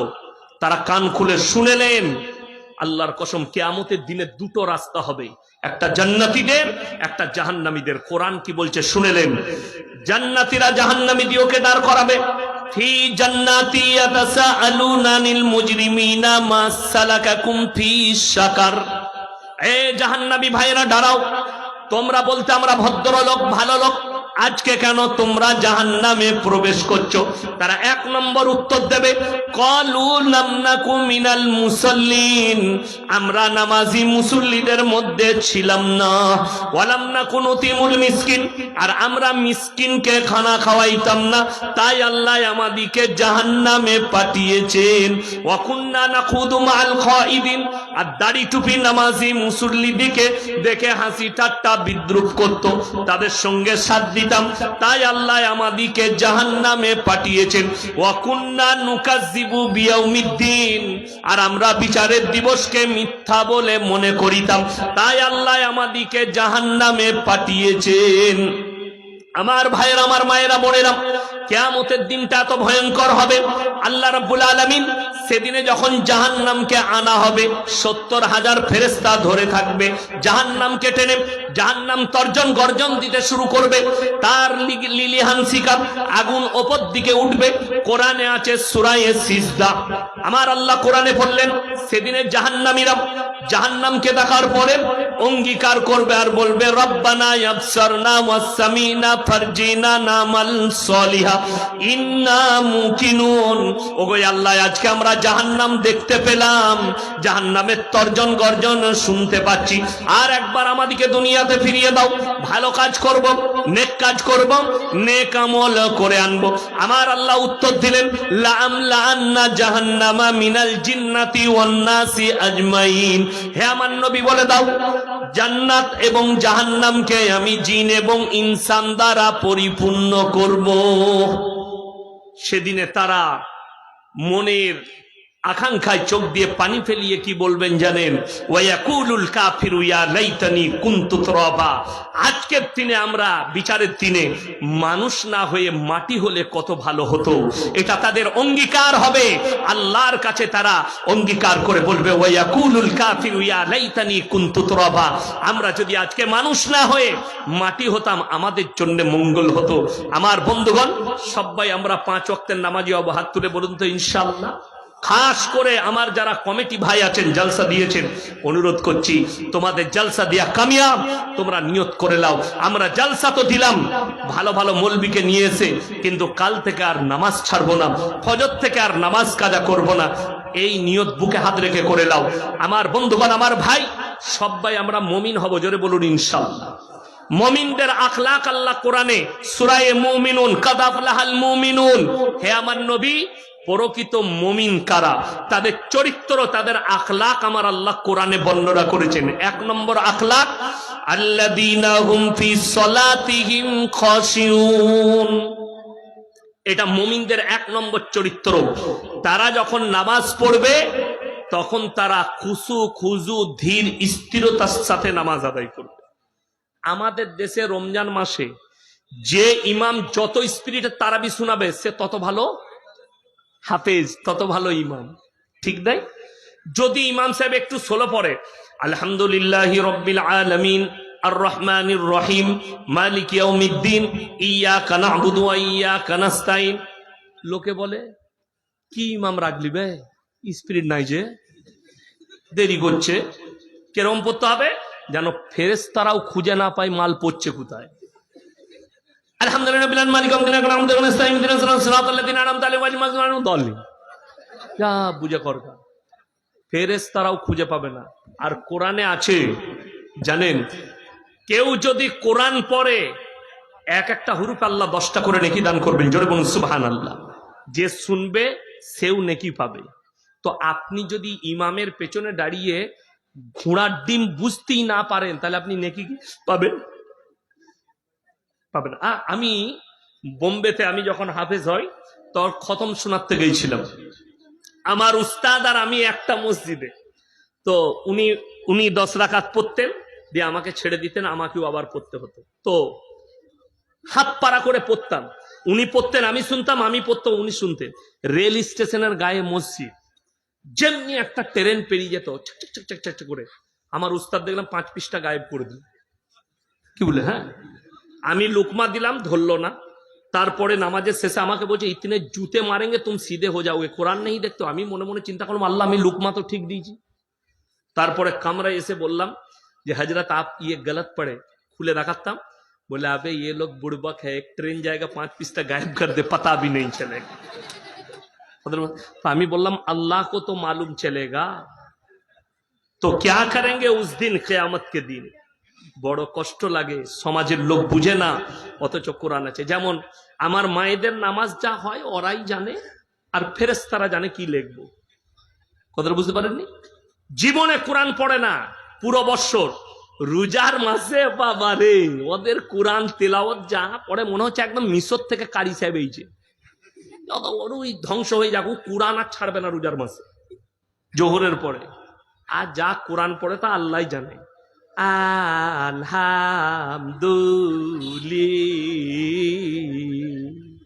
যা বুঝে করে, এটা কোরআন পড়া। যদি বলেন কোরআন পড়বো, মায়ের দিকে বলছি শুনেন, যে বাড়িতে বরকত আসবে, বরকত আসে নামাজে, কোরআন তেলাওয়াতে, আল্লাহর ইবাদতে। প্রত্যেক দিন কোরআন এমন একটা কিতাব, আসমানি কিতাব। বলি, আপনারা কাঁচা পিতলের জিনিস দেখেছেন? আচ্ছা, ভরে রেখে দিলে চকচক করে না ঘষলে, ব্যবহার করলে কোরআন এক্স্যাক্টলি ওই রকম একটা মুকাদ্দাস কিতাব। কেউ যদি প্রত্যেক দিন কোরআন তেলাওয়াত করে, দেখবেন অনেক সাধারণ মুসল্লি মানুষ, 5 ওয়াক্তের নামাজি, রোজ কোরআন পড়ে, সূরা ইয়াসিন মুখস্থ হয়ে গেছে, সূরা ওয়াকিয়া মুখস্থ হয়ে গেছে, সূরা আপনার বুরুজ মুখস্থ হয়ে গেছে, গোটা আম্মা পারা মুখস্থ করেছে। কেন? রোজ কোরআন তেলাওয়াত করে না। আমি যখন মাদ্রাসায় পড়তাম, প্রতি জুম্মার দিনে সূরা কাহাফ তেলাওয়াত করতাম গুজরাটে। তো যেদিনে আমার সূরা কাহাফ আসে, আমার ওই সবকটা আসার আগে গোটা সূরা মুখস্থ হয়ে গেছে।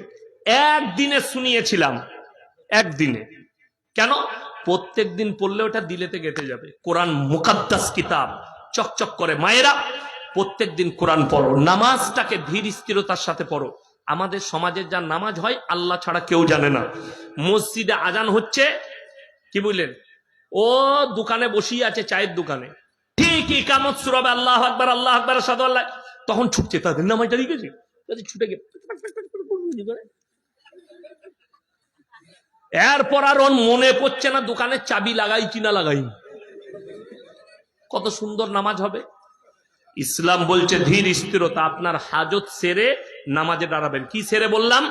হাজত সেরে। আপনি আসরের নামাজে মসজিদে ঢুকেছেন, আপনাকে পায়খানা লেগেছে, আপনি চিন্তা করলেন 4 রাকাতি নামাজ, তো আগে নামাজটা পড়িনি, তারপরে পায়খানা করবো। নামাজিকে দাঁড়ালেন, ইমাম সাহেব লম্বা সূরা ধর লিয়েছে, শেষ কাতারে ও দাঁড়িয়ে খালি এরকম করছে। এত দেরি, নামাজটা আর পায়খানা একসাথে মিশে গেল।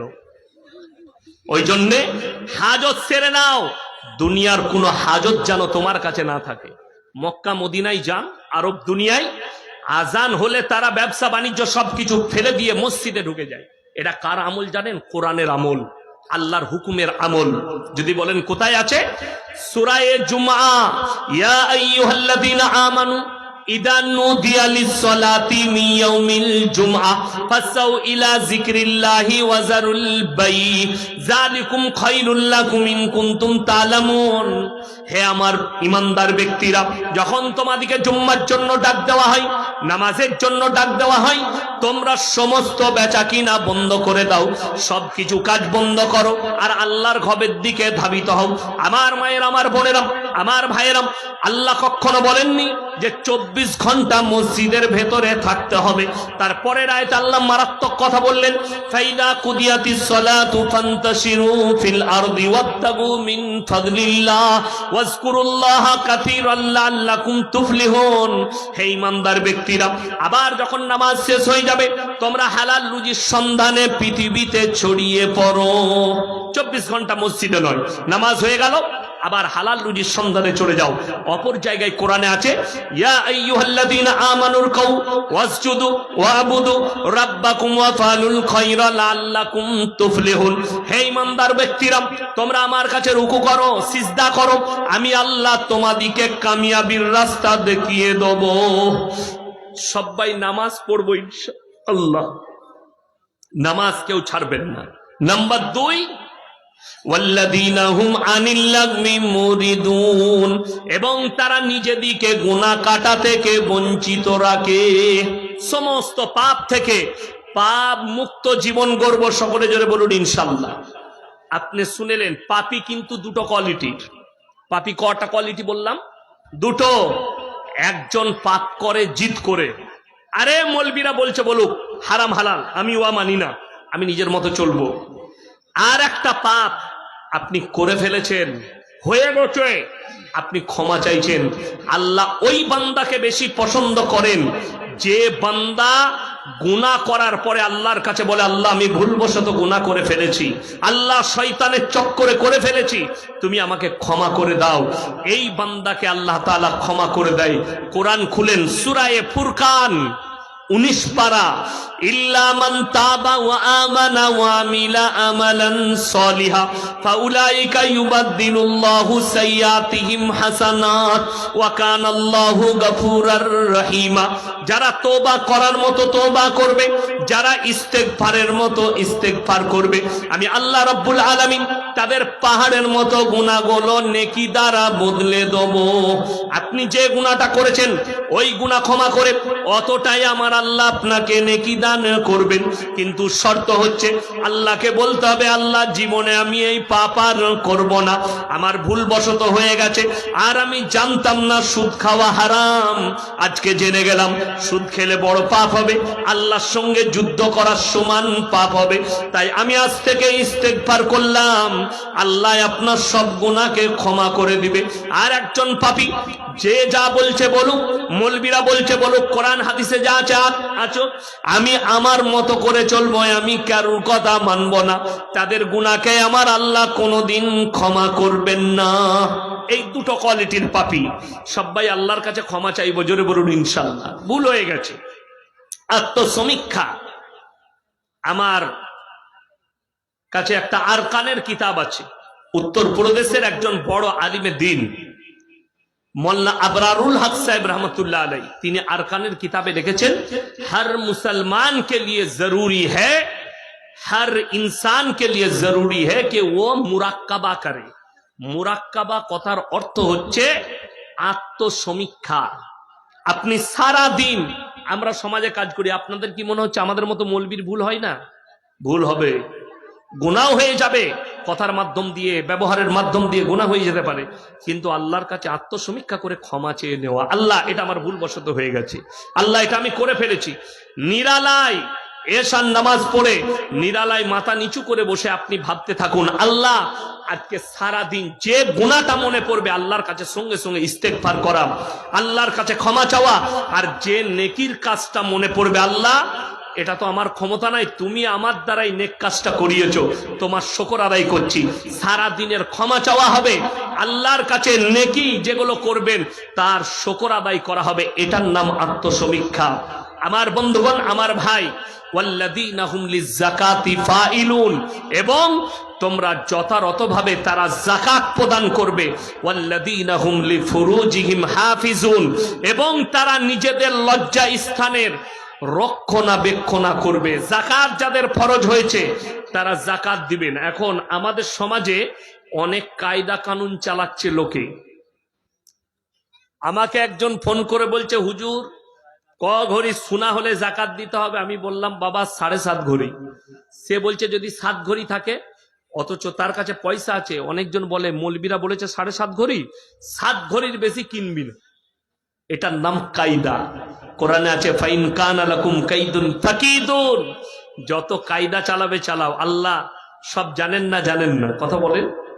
আল্লাহ সব জ্ঞান রাখেন, তুমি কি চালাকি করছো, কি 2 নম্বরই করছো, কি লুকাচ্ছ, আমার আল্লাহ সব জানে। অর্থাৎ যাকাত দিলে মাল কমে না, মালে বরকত হয়। বিসমিল্লাহ। যাকাত দিলে মালে কি হয়? বরকত হয়। তার প্রমাণ আছে, আপনি দেখুন, কলকাতায় গিয়ে হাওড়ায় হাজী সাহেব আছে, আমাকে বেটা বেটা করে, হাজী শাহানুর উস্তাখা, কয়েক কোটি টাকার মালিক। রমজান মাসে লকডাউনের সময় আমাকে বলছে, হুজুর আপনি সময় পেলে এইদিকে এসে আপনার যাকাতের পয়সাটা, মাদ্রাসার টাকাটা নিয়ে যাবেন। আমি রেখে দিয়েছি। আমি একবার জিজ্ঞেস করেছিলাম, এত লকডাউন গেল, আপনার অনেক ব্যবসার লোকসান হয়েছে? বলছে না, আল্লাহর রহমতে কিছু হয়নি, অনেক লাভ হয়েছে। বলে কেন জানেন? এটা আমি হিসেব করে যাকাত দিই, 1 টাকা বাদ দিই। হিসেব করে জাকাত দিই। আমি বুঝতেই পারিনি লকডাউনে আমার অভাব গেছে। আমি দোয়া করি, আল্লাহ আপনি ইনার মালে আরো বরকত দাও, আরো বরকত দাও। ওই জন্যে জাকাত দিলে মালে বরকত হয়, মাল কমে না। মানুষ মনে করে মাল কমে যায়। আল্লাহ রসুলের হাদিস, এমন একটা সময় পৃথিবীতে আসবে মানুষ জাকাত দেওয়াটাকে কি মনে করবে জানেন? জুলুম মনে করবে। মৌলবীরা জুলুম করছে, এরা জাকাতের টাকা দিতে আসছে। এটা কিয়ামতের আলামত। আর একটা সময় আসবে জাকাত দেনেওয়ালা এত বেড়ে যাবে, জাকাত লেনেওয়ালা লোক থাকবে না। আর জাকাত এমন লোকের কাছে এমন জায়গায় পৌঁছাবে যেখানে জাকাত আদায় হবে না, জাকাত আদায় হবে না। ওয়াল্লাযীনা হুম লিফুরুজিহিম হাফিজুন, এবং তারা নিজেদের লজ্জা স্থানে রক্ষণাবেক্ষণ করবে। আমার বন্ধুগণ, আমার ভাই, নারী পুরুষ যারাই বসে আছেন, আমার কচিকাচারা, কিয়ামতের ছোট ছোট আলামত গুলো প্রকাশ পেতে শুরু করে দিয়েছে। আমরা আলেমরা মৌলবীরা বুঝতে পারছি কিয়ামতের আলামত গুলো প্রকাশ পাচ্ছে। নাম্বার 1, মারাত্মক কিয়ামতের আলামত, মসজিদ আল্লাহর ঘর, সেখানে যখন দুনিয়াদারির কথা সমাজের লোক আলোচনা করবে। আজকে ইমামের খুতবা চলে জুম্মাতে, আর সমাজের লোক দুনিয়াদারির কথা আলোচনা করে। ঠিক বললাম না? এটা কিয়ামতের একটা আলামত। নাম্বার 2, সমাজের বুকে যখন দেখতে পাবে অশিক্ষিত মূর্খরা নেতৃত্ব দিচ্ছে আর শিক্ষিতরা চুপচাপ বসে দেখছে, কিয়ামতের আলামতের মধ্যে একটা আলামত। নাম্বার 3, রাস্তাঘাটে নারী পুরুষ গাধার মতো জিনা করতে লেগেছে। নাম্বার 4, খুব ভালো করে শুনবেন, নারীরা পোশাক পরবে, তারপরও তারা ন্যাংটা অবস্থায় থাকবে। নাম্বার 5, সমাজের বুকে পরকিয়া বেড়ে যাবে। নাম্বার 6, সমাজের বুকে হারাম আওলাদে ভরে যাবে। নাম্বার 7, অবৈধগুলো মুসলমানের কাছে বৈধ হয়ে যাবে, জায়েজ হয়ে যাবে। না জায়েজ জিনিসগুলো, হারামগুলোকে মুসলমানরা বৈধ করে নেবে। আজকে প্রত্যেকটা মুসলমান দেখলেন অবৈধগুলোকে বৈধ করে নিচ্ছে। আপনাকে চোখে আঙ্গুল দিয়ে দেখিয়ে দিচ্ছি। আমার বন্ধুগণ, অবাক হবেন, 25শে ডিসেম্বর ইসলামে হারাম, 1 জানুয়ারি হারাম। কালিয়াচকের বাজারে মুসলিম যুবকরা 1 জানুয়ারি পালন করেছে, অন্য কেউ নয়। বোমবাস্ট করে, বোম লাগিয়ে তারা 1 জানুয়ারি পালন করেছে। অথচ কোরআনে স্পষ্ট আছে, গায়রিল মাগযুবি আলাইহিম ওয়ালাদ দাল্লিন। মাগযুব মানে ইহুদি, দাল্লিন মানে নাসারা। এই দুটো দলই পদভ্রষ্ট এবং এদের অনুসরণকারীরাও পদভ্রষ্ট হয়ে যাবে। আপনি মনে করছেন আপনার মেয়ে কলেজে পড়ছে, সুরক্ষায় আছে। আপনার মেয়ে হোস্টেলে থাকে, সুরক্ষা আছে। আপনার মেয়েকে আপনি কলকাতা ভালো হোস্টেলে পড়াচ্ছেন, ভালো কলেজে পড়াচ্ছেন, সুরক্ষিত আছে। আপনি ভালো করে খোঁজ নিয়ে দেখুন। আমার কাছে এমন প্রুফ আছে, আমি এখানে রেকর্ডিং হচ্ছে বলে প্রকাশ করতে পারছি না।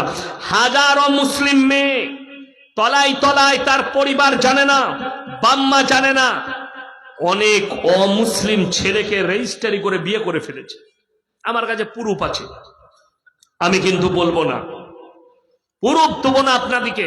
মোবাইলে রেকর্ডিং চলছে, এই রেকর্ডিং গুলো না থাকলে আমি একটা একটা করে প্রুফ গুলো বার করে, জেলা, তার নাম, সবকিছু বার করে দিতাম, একদম পাই টু পাই বলে দিতাম।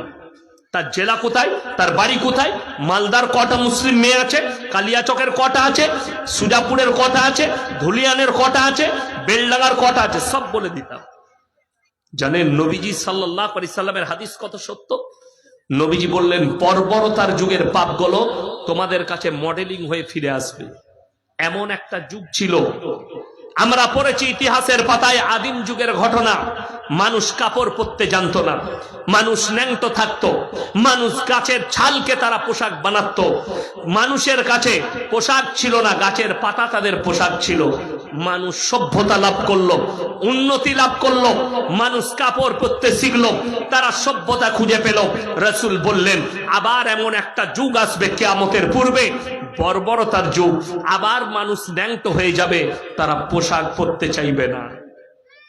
আজকে আপনারা দেখেছেন, বিহারের মুখ্যমন্ত্রী নীতিশ কুমার জি একটা মেয়ের হিজাব ধরে টেনেছে, টানেনি। সমালোচনা হয়েছে, আলোচনা হয়েছে অনেক তাকে নিয়ে। অনেকজন বলেছে, আপনি বেটি কি तरह है, उन्होंने मजाक किया, बेटी है, उन्होंने मजाक करके खींच दिया, तो क्या बड़ी बात है। আমি তাকে বলতে চাই তোমার বোনকে বাজারে নিয়ে এসো, আমি উন্নাটা ধরে টেনে দেবো, বোন মনে করে মাজাক করেছি, তুমি মেনে নিবে নিশ্চয়। তবে এই ভাষা বলছো। রবিকা লিয়াকাত, একটা মেয়ে আছে অ্যাঙ্কার আজ তাকে, সেই মেয়েটা বলছে मुसलमान औरत पर्दा करती है, हिजाब पहनती है, तो अगर पर्दा करना जरूरी है तो अल्लाह ने जब दुनिया में भेजा पर्दा करके क्यों नहीं भेजे? কে বলছে? এটা টিভি র্যাঙ্কের। আমি খালি চিন্তা করি এরা কোন মূর্খর জগতে পড়াশোনা করেছে, এরা কোন গাগড়ে পড়াশোনা করেছে। एक मर्तबा हमारे जैसे मौलवियों से बैठ जाओ, तुमको छट्टी के दूध याद दिला देंगे इंशाल्लाह। बड़ा कष्ट लगे, हम तुम्हें पूछना चाहता हूं, अगर तुम कह रही हो कि अल्लाह ने क्यों नहीं पर्दा करके भेजा, तो तुम जब दुनिया में आई थी कपड़ा पहन के कि नंगा आई थी? আমরা কাপড় পরে এসছি না ন্যাংটো এসছি? नंगटो। तो तुम जब नंगी आई थी कपड़ा क्यों पहन लिया? तुम्हें तो ऊपर वाला ने नंगा भेजा था, तो नंगी घूमते रहो, कपड़ा क्यों पहन ली? ये हमारा अल्लाह का फरमान है, वद्रिब खुमूरिहिन्न अला जुनूबिहिन, हे औरत तुम अपने आप को ढाक लो, तुम बर्बाद नहीं होगी, তোমরা ব্যভিচারিত হবে না, ধর্ষিতা হবে না। এটা তো আমার আল্লাহর হুকুম, পর্দাকে আল্লাহ ফরজ করেছে। আমার বন্ধুগণ, আজকে ফেসবুক, টুইটার, মোবাইলে যে যত বেশি ন্যাংটো হবে সেই মেয়েটাই তত বেশি ভাইরাল, ঠিক বলছি না? সে তত বেশি ভাইরাল, অঙ্গি ভঙ্গি করবে। বড় কষ্ট লাগে, দুঃখ লাগে। আজকে মোবাইল দেখুন, সমাজ ব্যবস্থা ধ্বংস হয়ে পড়ছে। আপনাদের মুর্শিদাবাদে অনেকগুলো টিকটকার আছে, টিকটক বানায়, রিল বানায়, তাদের নাম আমি উচ্চারণ করতে চাই না, অনেকজন আছে, ছোট ছোট ছেলে। এই হারামখোর কটা সমাজ ব্যবস্থাকে ধ্বংস করে দিচ্ছে। অনেকজন বলবেন হুজুর আপনারও তো ভিডিও চলছে, আমরা মোবাইলে দেখি। ইমানদারির সঙ্গে বলবেন আমার বক্তব্যের দ্বারা ইসলামের ফায়দা হচ্ছে না ক্ষতি হচ্ছে? ফায়দা হবে। কেন? একজন অমুসলিম ভাইয়ের কাছেও ইসলামের মেসেজ যাবে। আমি ত্রিপুরা আগরতলা এয়ারপোর্টে বসেছিলাম, আমার পেছনে একজন হিন্দু ভাই বসেছিল, সে এগিয়ে এসে আমার সাথে মোলাকাত করলো, বলে স্যার আমি আপনার প্রতিনিয়ত বক্তব্য শুনি, আমার ত্রিপুরাতেই বাড়ি, আমি একজন ব্যবসায়ী, আমি কলকাতা যাচ্ছি কাজে, তো আপনার বক্তব্য আমার খুব ভালো লাগে। আমি তাকে দোয়া দিলাম মাথায় হাত দিয়ে, আল্লাহ তুমি একে ইসলামের জন্য কবুল করে নাও, বলুন আমিন। কেন? আমার বক্তব্য নিশ্চয়ই তার দিলে দাগ কেটেছে, ভালো লেগেছে, তাহলে এতে ইসলামের ফায়দা হচ্ছে, ইসলাম তার কাছে পৌঁছাচ্ছে। আপনি বলতে পারবেন এই টিকটক যারা বানাচ্ছে এদের দ্বারা ইসলামের কিছু ফায়দা হচ্ছে, সমাজের কিছু লাভ হচ্ছে? কল্যাণ হয়নি, অকল্যাণ হচ্ছে। জিনার রাস্তায় ঠেলে দিচ্ছে। আজকে ছোট ছোট বাচ্চাকে তার মা বাপ, শফিক না কি নাম একটা ছেলে আছে হারামখোর, কি টিভি নাম যে, পল্লীগ্রাম টিভি, এ সমাজ ব্যবস্থাকে ধ্বংস করে দিচ্ছে এদের দ্বারা। অথচ মুসলমান একটা মা, একটা বোন তার বাচ্চাকে ওইটাই ফলো করে দিচ্ছে, এটা দেখ। এটার দ্বারা কি ফায়দা পাবে, কি ফায়দা হবে? ইসলামের কোনো লাভ আছে? লাভ নেই। তুমি যদি চাইতে তোমার ছেলেকে ভালো করব, মক্কার ইমামের কোরআনের তেলাওয়াতটা খুলে দিয়ে দাও, কোরআন শুনো, ভালো লাগবে, এটা শুনো, ভালো লাগবে, কিন্তু তুমি দিতে পারলে না। কেন? তোমার তো ওই মাইন্ডটাই নাই। তার মা তো দেখে টিকটক, তার মা তো ইসলামিক কোনো কালচার নেই, সন্তান কি করে পাবে? আমার বন্ধুগণ শুনেলেন, মায়ের দিকে বোনের দিকে বলছি, তোমার কাছে যে যৌবনটা আছে সেই যৌবনটা তোমার নিজস্ব নয়, আল্লাহর দেওয়া আমানত, এবং তোমার স্বামীর হক, তোমার যে পুরুষ হবে, যে স্বামী হবে তার হক। হে পুরুষ, হে আমার যুবক, তোমার কাছে যে যৌবনটা আছে সেই যৌবনটা তোমার নিজস্ব নয়, আল্লাহর দেয়া নিয়ামত, এবং তোমার কাছে আমানত, তোমার বিবির জন্য ওটা আমানত। আজকে বিবাহের আগে হাজার হাজার মুসলিম যুবক যুবতী তারা নিজেদের যৌবনকে শেষ করে ফেলছে। যারা স্কুল কলেজের ছেলে আছো, যারা লিভিং কে হালাল মনে করছো, লিভিং ইসলামে হারাম, লাভ ইসলামে হারাম, প্রেম ভালোবাসা হারাম, জিনাটা হারাম। জিনা শুধু শারীরিক মিলনটা নয়, হাতের জিনা, চোখের জিনা, কানের জিনা, মুখের জিনা, নফসের জিনা, পায়ের জিনা। যারা মুখের দ্বারা পাপ করবে, আসল কথা কি জানেন? আল্লাহ রাসূল সাল্লাল্লাহু আলাইহি সাল্লামের হাদিস, কিয়ামতের পূর্বে এক শ্রেণীর আলেম বের হবে, তারাই ইসলামকে ধ্বংস করবে। বাংলাদেশের এক মাল আছে, তার অনেক ভক্ত আছে। কারা জানেন? জিনাখোররা তার ভক্ত, যেহেতু সে হারামখোর জিনাখোর। তার নাম হচ্ছে আবরারুল হক আসিফ, নাম শুনেছেন? তার ভক্ত কারা জানেন? কারা? এই যে কটা ছেলে প্রেম করছে, বলে দারুন হুজুর। তোর হুজুর উমার খাবে আর তুও খাবি, রেডি থাক। আর যদি তোর হুজুরের বাপের হিম্মত থাকে, আমার কাছে নিয়ে আয়। সে খালি পরবার একটা জায়গায় দেখছি ছেলে মেয়ে সব চেয়ার টেবিলে বসে আছে, আর হুজুর এখন মাইক নিয়ে বলছে, যদি বাজারে তোমার কোনো মেয়েকে ভালো লেগে যায়, তাকে সঙ্গে সঙ্গে তাকে আই লাভ ইউ বলে দাও। আশ্চর্য ঘটনা, বাজারে যদি আমি যাই কালিয়া চকে, আর ওর মা যদি ঘুরে বেড়ায়, আমার ভালো লাগলে আমি তোর মাকে আই লাভ ইউ বলে দেবো? এটা ইসলামের নীতি না। আপনারা হাদিস জানেন না। আল্লাহ রাসূল সাল্লাল্লাহু আলাইহি সাল্লামের মেয়ে হযরতে ফাতেমাতুজ জাহরা রাদিয়াল্লাহু তাআলা আনহা, তিনার বিবাহ হয়েছিল কার সাথে? তাড়াতাড়ি বলুন। হযরতে আলী রাদিয়াল্লাহু তাআলা আনহুর সঙ্গে। কিন্তু জানেন তার আগে বিবাহের প্রস্তাব কে দিয়েছিল? হযরতে উসমান গনি রাদিয়াল্লাহু তাআলা আনহু। ইয়া রাসূলুল্লাহ, আমি আপনার মেয়ে ফাতেমাকে বিবাহ করতে চাই। নবীজি সাল্লাল্লাহু আলাইহি সাল্লাম বললেন, হে উসমান গনি, তুমি ফাতেমার থেকে ভালো বিবি পাবে, ফাতেমা তোমার থেকে ভালো স্বামী পাবে। হযরতে আলীকে বলা হলো, যাও দেলমোহর নিয়ে এসো। হে আমার যুবক, কোন মেয়েকে তোমার পছন্দ থাকতে পারে। আপনি আমার মেয়েকে দেখেছেন, ইয়াসিন সাহেবের মেয়ে খুব সুন্দর, ব্যবহার ভালো, তার সঙ্গে আমার বিয়ে হলে আমি সুখী হব। আপনি আমার কাছে বিবাহের প্রস্তাব পাঠাবেন, আমার বাড়িতে বিবাহের প্রস্তাব পাঠাবেন। কিন্তু নট প্রেম, যেটা গাছতলায় করছো, যেটা পার্কে করছো, ওটা হারাম। যারা মনে করছেন আমি রাতের বেলায় লুকিয়ে প্রেম করি, অনেক ছেলে রাতের বেলায়, আমি খালি অবাক হই। একটা মা, একটা বাবা 18 বৎসর একটা যুবককে পাললো, বুকে রেখে তাকে হাতে করে খাইয়ে দিল, তার আপদে বিপদে দাঁড়ালো। আর একটা মেয়ে খালি 6 মাস প্রেম করেছে, হারামখোর গলায় দড়ি দিয়ে ঝুলে গেছে।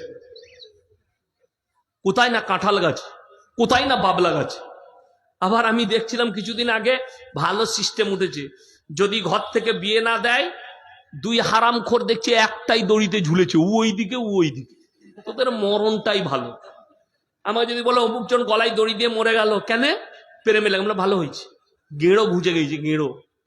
ওই ঘুচে যাওয়াই ভালো, ও না থাকা ভালো, কোনো অসুবিধা নাই। মারা গেছে, বড় কষ্ট লাগে, দুঃখ লাগে। আপনি বলছেন প্রেম জায়েজ না। রাতের অন্ধকারে লুকিয়ে আপনি কথা বলছেন, এমন কি শুনেলেন সমাজ ব্যবস্থা সমাজকে, আমাদের যুবক যুবতীকে জিনার জায়গায় ঠেলে দিচ্ছে, জিনার রাস্তায় ঠেলে দিচ্ছে তাদের মা বাপ, তাদের পরিবার। বিয়ে ঠিক হয় আমাদের, হয় না? হয় না? কথা বলেন। দিন ঠিক হয়, দিন ঠিক হয়ে গেল, ছেলে মেয়ের বিয়ে হবে। এরপর দিন ঠিক হওয়ার পরে কি করবে? বললে দিন ঠিক তো হয়ে গেল, নম্বরটা ঠিক পেয়ে গেছি। কি বুঝলেন? একজনকে বলছে, মানে একজন বাচ্চা ছেলে হয়েছে, তার শালা হয়, বোনের নম্বরটা দাও, ও দিয়ে দিলে। কি বুঝলেন? সে এখন আবার এত সুন্দর প্রেম, বুঝতে পারবেন না, সারা রাত কথা বিয়ের আগে। যদি বলেন হুজুর হারাম কেন, আমি বলে যাচ্ছি, ইজাব কবুলের আগে, নিকাহ পড়ানোর আগে কথা বলা হারাম, একজন নারী আর পুরুষ। যদি বলেন কেন, বিয়ের মঞ্চ থেকে বিয়ে ভেঙে যায়। ঠিক বললাম না ভুল বললাম?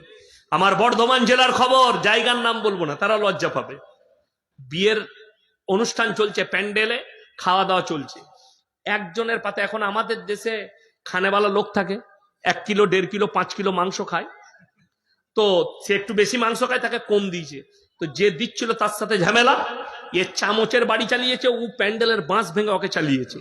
2 দলের তুমুল মারামারি, বিয়ে ভেঙে গেল, সব শেষ হয়ে গেল। এরপর বলুন তো, এই ছেলে আর মেয়ে 6 মাস ধরে মোবাইলের মাধ্যম দিয়ে প্রেম করেছে, মোবাইলে বিয়ে ঠিক হওয়ার পর থেকে তারা শারীরিক মিলনের কথা বলেছে, নানা রকমের নিজেদের মনের কামনার কথা বলেছে।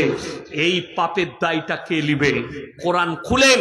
যারা বলছেন আমি লুকিয়ে কথা বলেছি, যারা বলছেন আমি লুকিয়ে হাত লাগিয়েছি, যারা বলছেন পার্কের ভেতরে গিয়ে করেছি, আমি আমার মুর্শিদাবাদ মালদা ছেড়ে মুর্শিদাবাদের মাটিতে কোন পার্কে গিয়ে এই পাপ করেছি, পৃথিবীর তো কেউ দেখেনি। কোরআন কি বলছে শুনেলেন? সূরা ইয়াসিন, আল ইয়াউমা নাখতিমু আলা আফওয়াহিহিম ওয়া তুকাল্লিমুনা আইদিহিম ওয়া তাশহাদু আরজুলুহুম বিমা কানু ইয়াকসিবুন।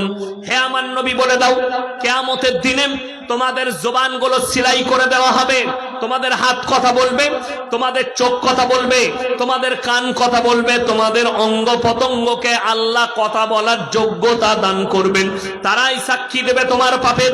অর্থাৎ আমার ভাইয়েরা, আমার মায়েরা, বোনেরা, যদি তোমার কোনো ছেলেকে পছন্দ হয়, তুমি তোমার বাড়ি থেকে তার কাছে বিবাহের প্রস্তাব পাঠাও, এটাই জায়েজ তরিকা। বাকি প্রেম ইসলামে জায়েজ নেই, একদম জায়েজ নেই। যদি কোনো বাপের বেটা মৌলবি জায়েজ বলতে পারে, তাহলে তাকে স্টেজে নিয়ে আসুন, কিয়ামতের সকাল পর্যন্ত সময় দিলাম, আমি আর জীবনে মালদা জেলায় জলসা করব না যদি হালাল প্রমাণ করাতে পারে। প্রেম হালাল, মায়ের সঙ্গে, বাপের সঙ্গে, পরিবারের সঙ্গে, ভাইয়ের সঙ্গে, বোনের সঙ্গে, আত্মীয় স্বজনের সঙ্গে, প্রতিবেশীর সঙ্গে ভালোবাসা জায়েজ আছে। কিন্তু তোমরা যেটা বলছো গাছতলায় hello come here I love you, উটি হারাম, ওটা জায়েজ নাই, বুঝলে? বড় কষ্ট, ছেলেরা এমন ভাবে কথা বলছে, ও পাশে শুয়ে থাকলেও আপনি বুঝতে পারবেন না কি কথা বলছে, কি বলেন? হ্যাঁ, তো বলছে, ওরা ঠিক বুঝতে পারবে ও কি বলছে, ও কি বলছে। কি বলেন? মোবাইলে দেখছিলাম, একজন বলছে রাখছি, রাখবো, রেখে দাও, রেখে দাও। পাশে দুজন বলছে আবে রাখ না ফোনটা, কখন রাখবি? শুনেন এটা? বাস্তব কথা বলছি। আপনি হাসি পাচ্ছেন, আল্লাহর কসম মরণের পরে বুঝতে পারবেন কত বড় পাপ করেছেন। যে যৌবনটা আছে, যারা বিবাহিত পুরুষ আছেন, বিবাহিত নারী, তারা এরপরে শুনেলেন পরের আয়াতটা, ইল্লা আলা আজওয়াজিহিম আও মা মালাকাত আইমানুহুম ফাইন্নাহুম গায়রু মালুমিন ফামান ইবতাগা আরা যালিকা ফাউলাইকা হুমুল আদুন। তোমরা তোমাদের স্ত্রীর সঙ্গে ভালো ব্যবহার করো, তোমরা তোমার স্বামীর সঙ্গে ভালো ব্যবহার করো। স্ত্রী ছাড়া যদি তোমরা অপরের সঙ্গে পরকিয়া করো, সম্পর্ক করো, তোমরা হবে আমার আল্লাহর কাছে সীমা লঙ্ঘনকারী। আর আমি আল্লাহ রব্বুল আলামিন সীমা লঙ্ঘনকারীকে জাহান্নামে নিক্ষেপ করে দেব। আমাদের পুরুষদের একটা ভালো রোগ আছে, ঘরে একটা বউ, কালিয়াচক বাজারে আর একটা, ওটা hello come here I love you. আপনি দেখুন না সমাজের অবস্থা। বউ যদি কালিয়াচক বাজারে দোকান আছে, বৈষ্ণবনগরে দোকান আছে, বাজারে দোকান চালাচ্ছে, খদ্দের আছে, দিচ্ছে, বউ ফোন করেছে, হ্যাঁ গো 1টা বেজে গেল, তুমি এখনো এলে না, ভাত খাবে না, তোমার জন্য আমি বসে আছি। এ রাখ, জ্বালিয়ে দিলি তোরা, তুই খেয়ে নে, আমার লাগে ভাবতে হবে না। বউয়ের সাথে 1 মিনিট কথা বললে বউকে গলাবাজি, বউকে ধমক। আর ও দোকান দিচ্ছে, গাদা খদ্দের আছে, আর ফোন করেছে সিপালি, কি বুঝলেন? হ্যালো, কি করছো? ও দাদা এটা 50 টাকা। হারামখোর কথাও চালাচ্ছে, সারা দিন কথা বলছে, বিরক্ত নাই। বিবি একবার ফোন করলে বিরক্ত। এটারই নাম হচ্ছে ইল্লা আলা আজওয়াজিহিম আও মা মালাকাত আইমানুহুম ফাইন্নাহুম গায়রু মালুমিন। তোমরা পরকিয়া করো না।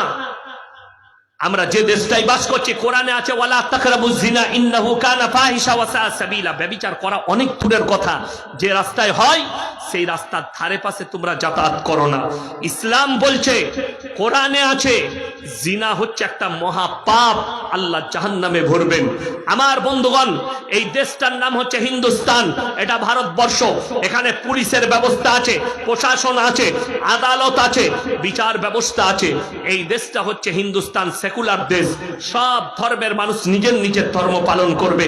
কিন্তু যদি কোনো রাষ্ট্রটা ইসলামী রাষ্ট্র হয়, সেই রাষ্ট্রটা যদি ইসলামী শাসন থাকে, ইসলামী রাষ্ট্র হয়, সেখানে যদি কোনো বিবাহিত মহিলা আর বিবাহিত পুরুষ তারা যদি পরকিয়া করে, তাদেরকে গুলি করে হত্যা করা যাবে না, তলোয়ারে করে কাটা যাবে না।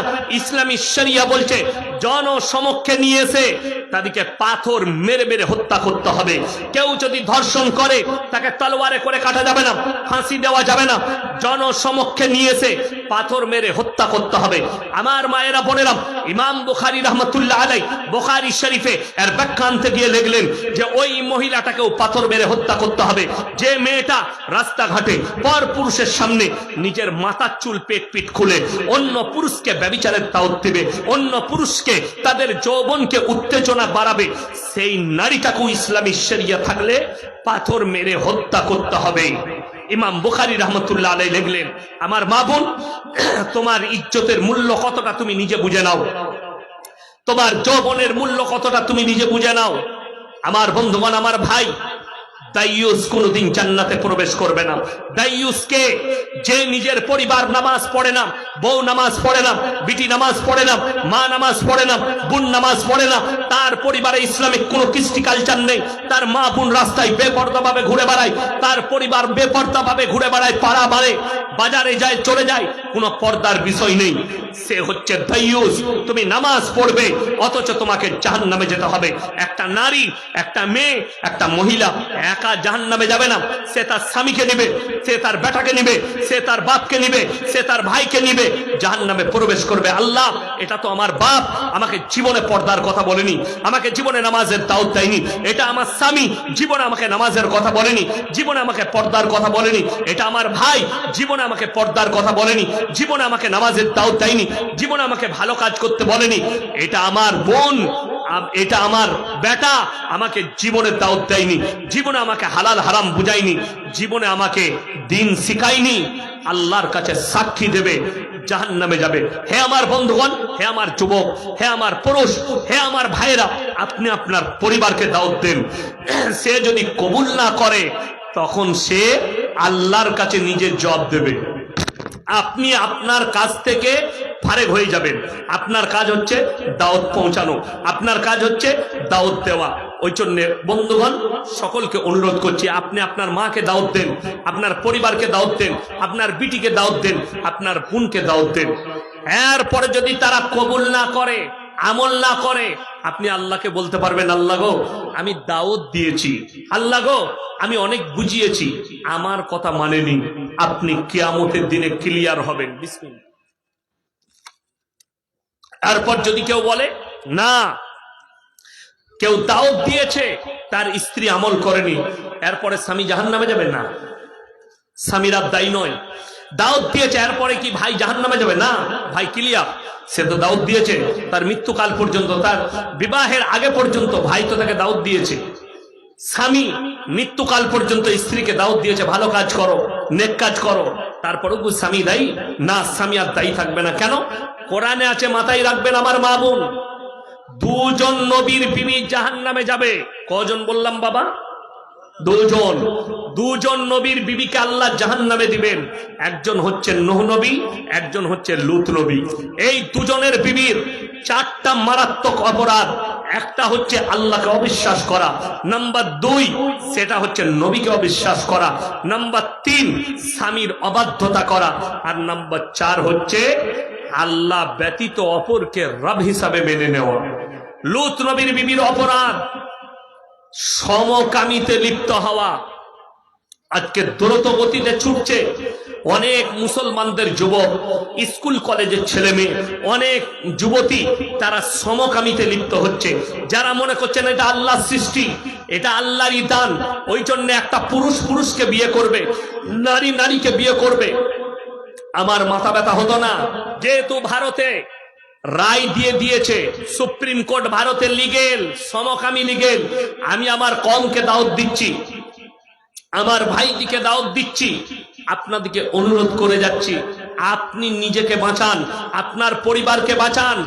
সমকামী পাপটা এত ডেঞ্জার পাপ, যারা স্কুল কলেজের ছেলে মেয়ে আছেন সমকামীতে লিপ্ত হচ্ছেন, আর যারা মনে করছেন এটা তো আল্লাহরই সৃষ্টি, আমি একটা পুরুষকে বিয়ে করব, তোমাদেরকে যদি একটা আইল্যান্ডে ছেড়ে দেওয়া হয়, একটা পুরো আইল্যান্ড ভাড়া করে ছেড়ে দেওয়া হয়, সেই আইল্যান্ডে যত সমকামী আছে ছেড়ে দিলে 10 বছর পরে তোমরা বিনাশ হয়ে যাবে, 10 বছর পরে তোমাদের আর অস্তিত্ব থাকবে না। কেন? ছেলেতে ছেলেতে বিয়ে হলে বাচ্চা হবে? হবে না। নারীতে নারীতে বিয়ে হলে বাচ্চা হবে? হবে না। এটা আল্লাহর কুদরতের খিলাফ। চলুন, যারা ভূগোল দেখেছেন, ম্যাপ, যাদের বাড়িতে পৃথিবীর ম্যাপ আছে, ম্যাপটা খুলে দেখুন। একটা সাগরের নাম হচ্ছে মরা সাগর, একটা সাগরের নাম হচ্ছে উপসাগর। সেই সাগরটাই পোকা মাকড় জন্মায় না, কীট পতঙ্গ জন্মায় না।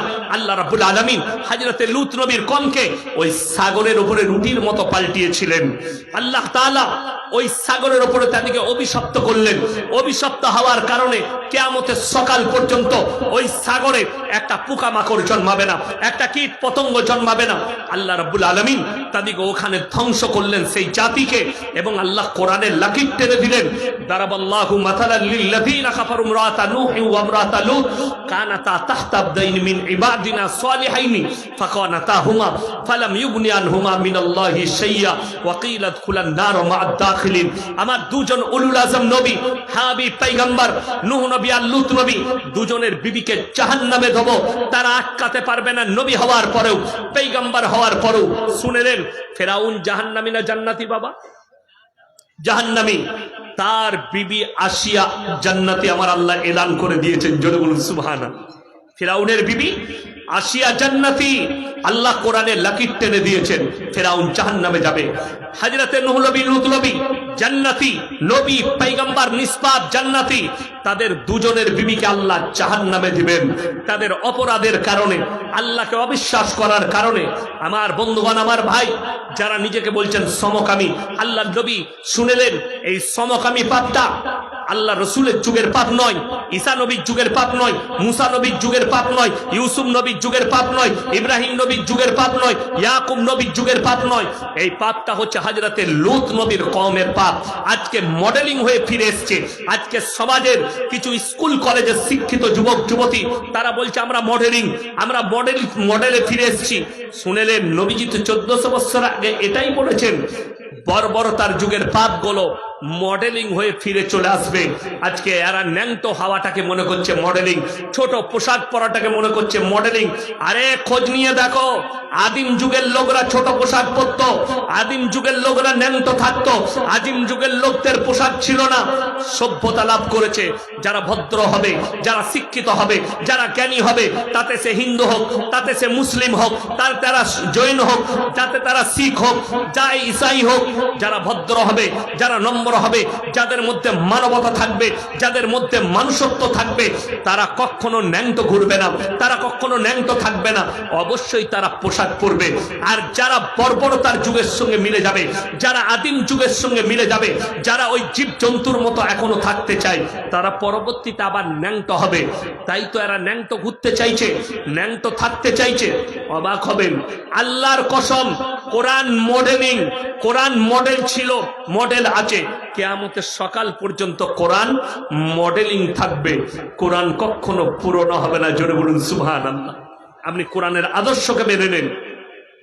আমি অনুরোধ করে যাব, সবাই নিয়ত করলেন, রমজানুল মুবারকের মাস আসছে, সবাই হাত তুলে বলুন 30টা রমজানের রোজা রাখবো ইনশাআল্লাহ।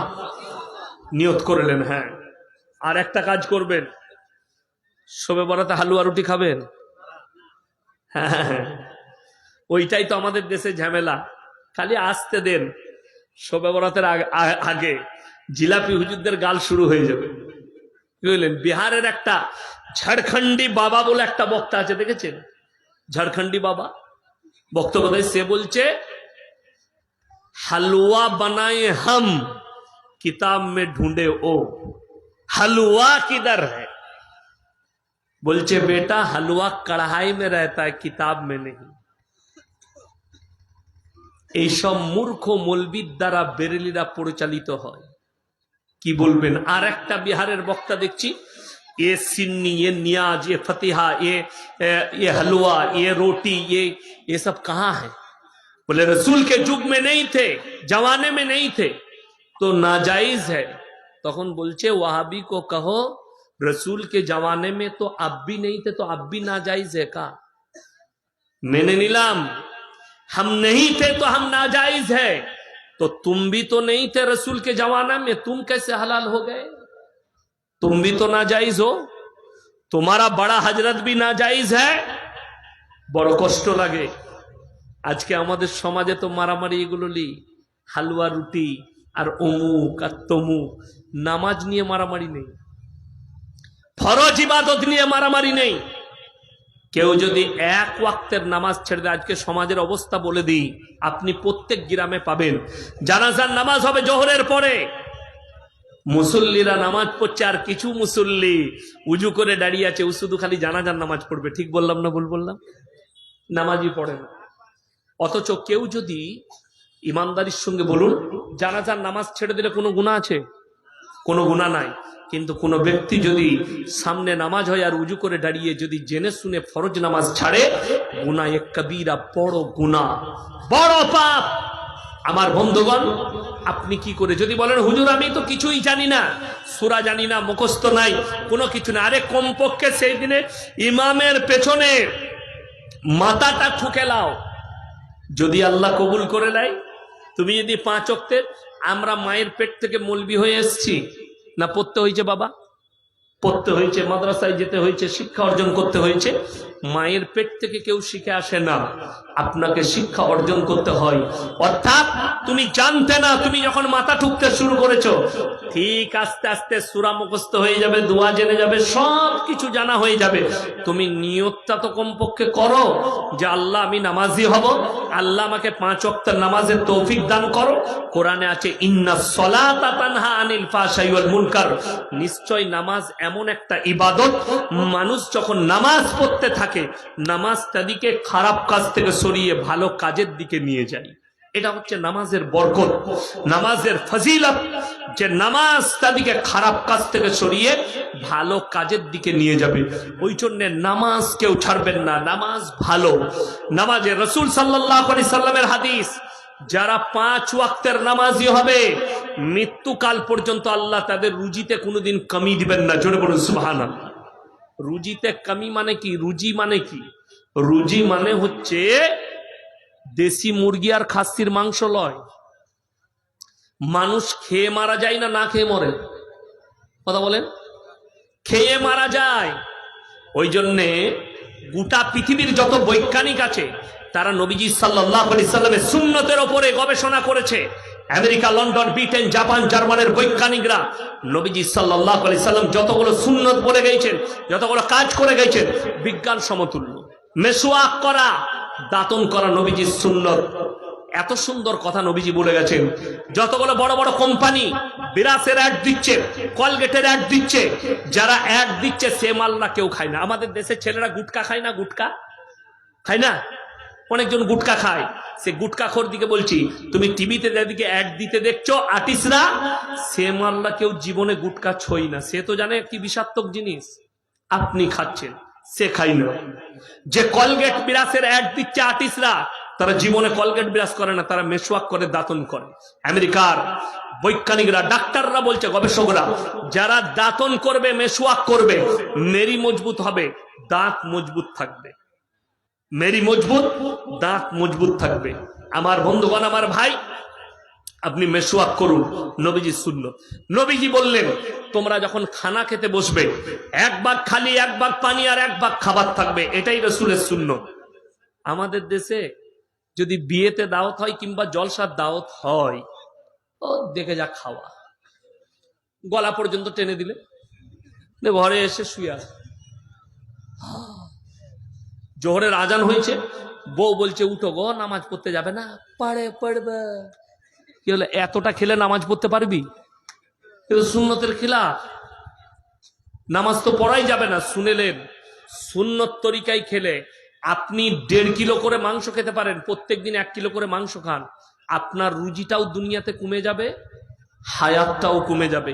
রসুল বলছেন যারা সুন্নত তরিকায় খাবে তাদের শরীর সুস্থ থাকবে, ইবাদত ভালো হবে, হায়াতে বৃদ্ধি পাবে।